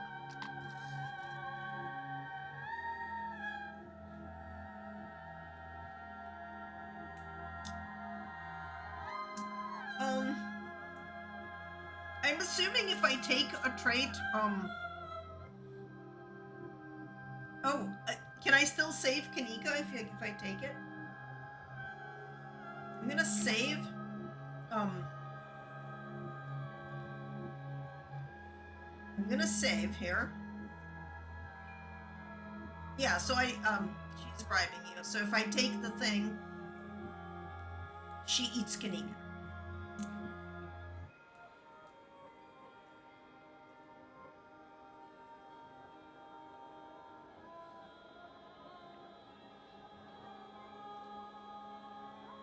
Ah.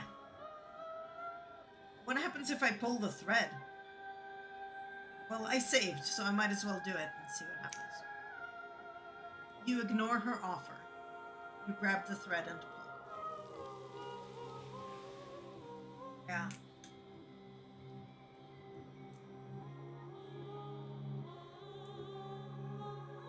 Delicate tapestry is unwoven, and the witch's careful work torn open, only momentarily, as her daughter's hands are finally unbound enough to grab for their mother.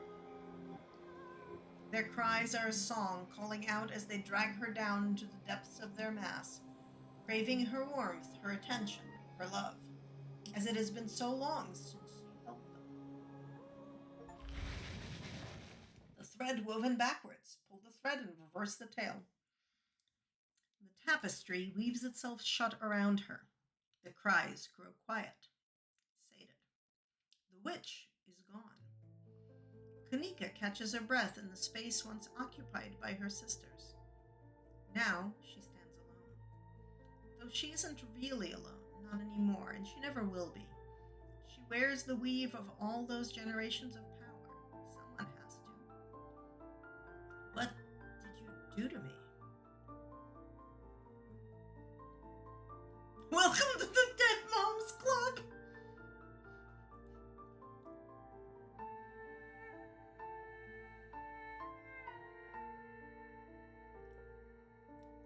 I think I gave you her power.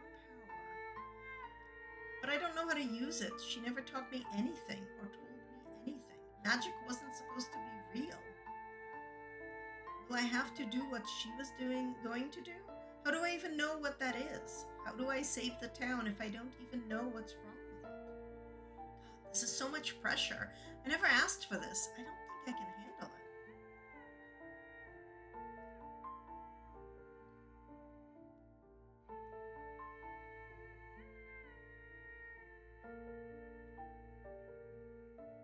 Oh, I think it's this one. We can figure this out together. That's what we've been doing all week, remember? You're right.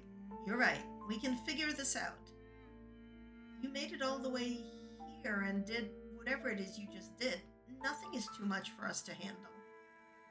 She takes a deep breath, collecting herself. We'll just take it one step at a time. First step, figure out how to get out of here. It's weird. Everything felt slippery before, like I couldn't hold on to anything. But now it's like I can see it's all put together and where all the seams are. So if I just, you don't see whatever it is she's doing. The world around you goes dark. You're moving like a current is carrying you somewhere, buoying you upwards. Your body is ascending rapidly until finally you surface.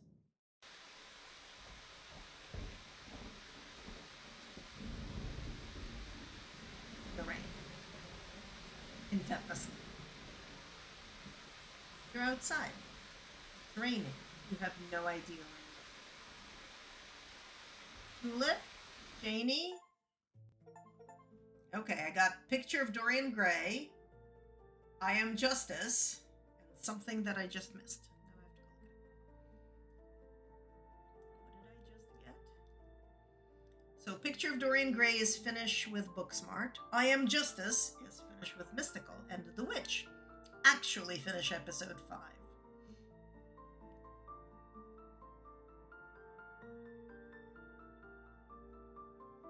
This is the end of episode 5. Only one major content update remains until the story reaches its conclusion in the final chapters. Stay tuned for updates on this final release by joining our Discord. Please save your game now. I believe whole wide world of no shit.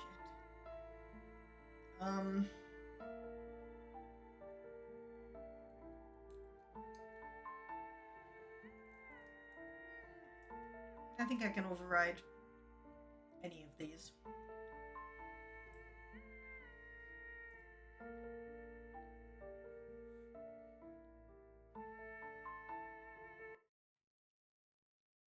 Okay.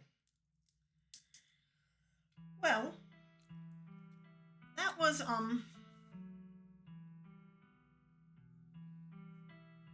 4 hours of what the actual fuckity fuck. I don't think I have hang on. I need to pull up my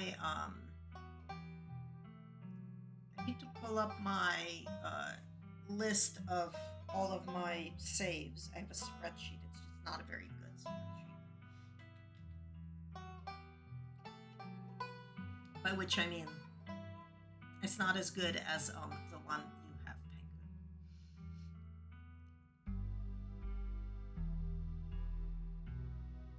Penguin. Don't delay it until Sunday, because then I won't be able to watch, because Sunday's a work day for me. Which is not to say my tomorrow is any better, because I am like busy until your 4 p.m. tomorrow. What am I doing Sunday? I mean, obviously I'm going to work, but I am busy your Sunday until 2:30 p.m. So if you do it like Sunday afternoon, I can watch. But I have work, and then I have a meeting 5 to 7, and then I have a meeting 8 to 9:30, which is your time. So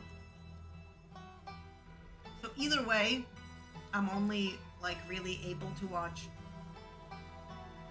basically like an hour from now onward tomorrow, or an hour back from now Sunday. Yeah, okay. Yeah. So if you do Sunday like after 2:30, I can be there, I think. Okay, so let me look at my thing. What kind of saves do I have? So I have Mystical Powerful Build. I have Mystical Talk to Animal. No, I have Powerful Build Talk to Animals. Oh, I do have a Mystical Talk to Animals. Yes! I have Powerful Build Street Smart. I have Street Smart Book Smart. And I have Powerful Build and Hot. I never did a Mystical Kenai, but I wonder if that's a... That will mean that Duke will die. Rosalina will lose her foot. I don't think I can reasonably make make friends with Tabby enough to have her be old, which means that I'll be old. I could, but I don't want to. Um, with Kenai and Mystical, I'll still be able to get into the clinic and like it's true. I could leave the ghost. Okay, so if I leave the ghost in the library and Rosalina loses her foot, does that mean Oscar doesn't do any research?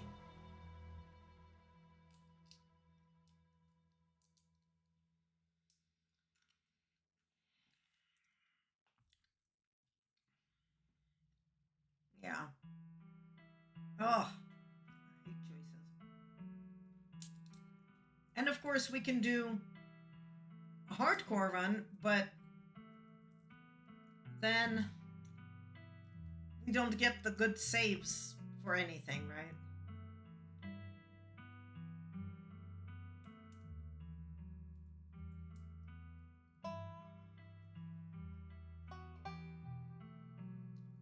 Oh, does he get like eaten by the entity?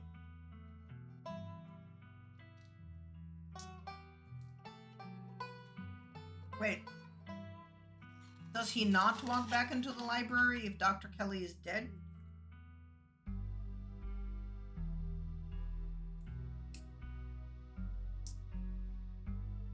Oh, okay. Then he probably gets eaten by ditchlings.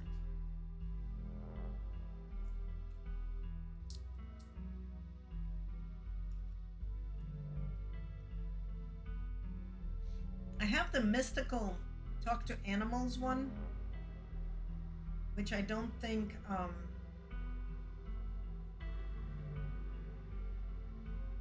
which doesn't have any like useful romances. Um, talk to animals powerful build is romancing Oscar. Um, powerful build street smart is the one who is good friends with Tabby and had the ice cream social.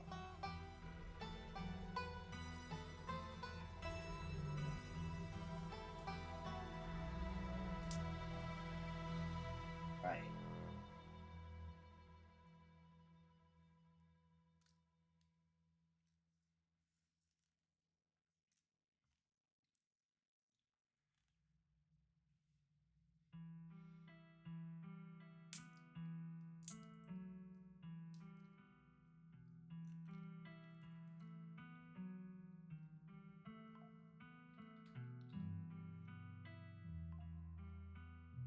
I need to do another color coding for I'm color coding this and like finished chapter 5. It needs to get the its own color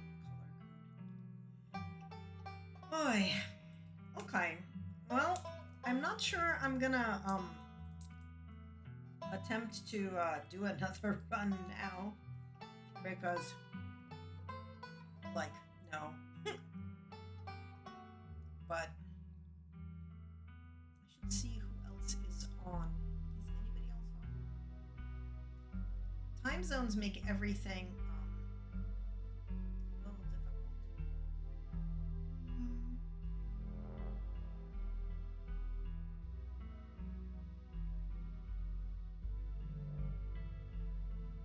none of my normal people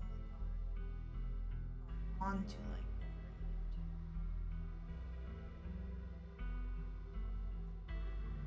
which I think means we're gonna raid into Kevin Sunny at his chicken camp because I do enjoy raiding the chicken camp. So we're gonna go do that.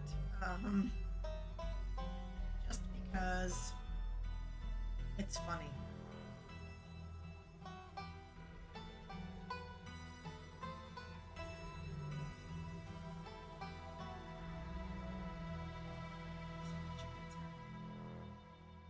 No, he does not have things happening. His chicken cam has no signal. cannot go to the nothing happening. Oh, is anybody else doing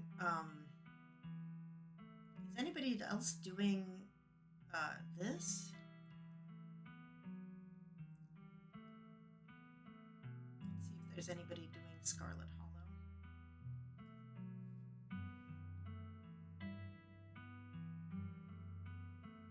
I know, but like,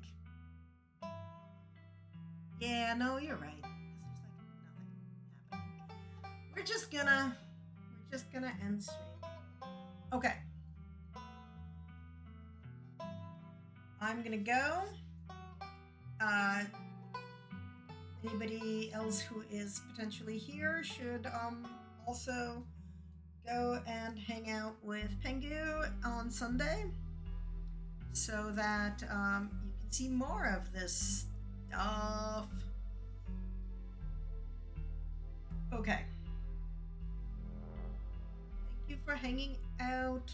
I will be back at some point. I am trying to set up a actual streaming schedule. Yes, you make the best choices sometimes. All right. Bye, everybody.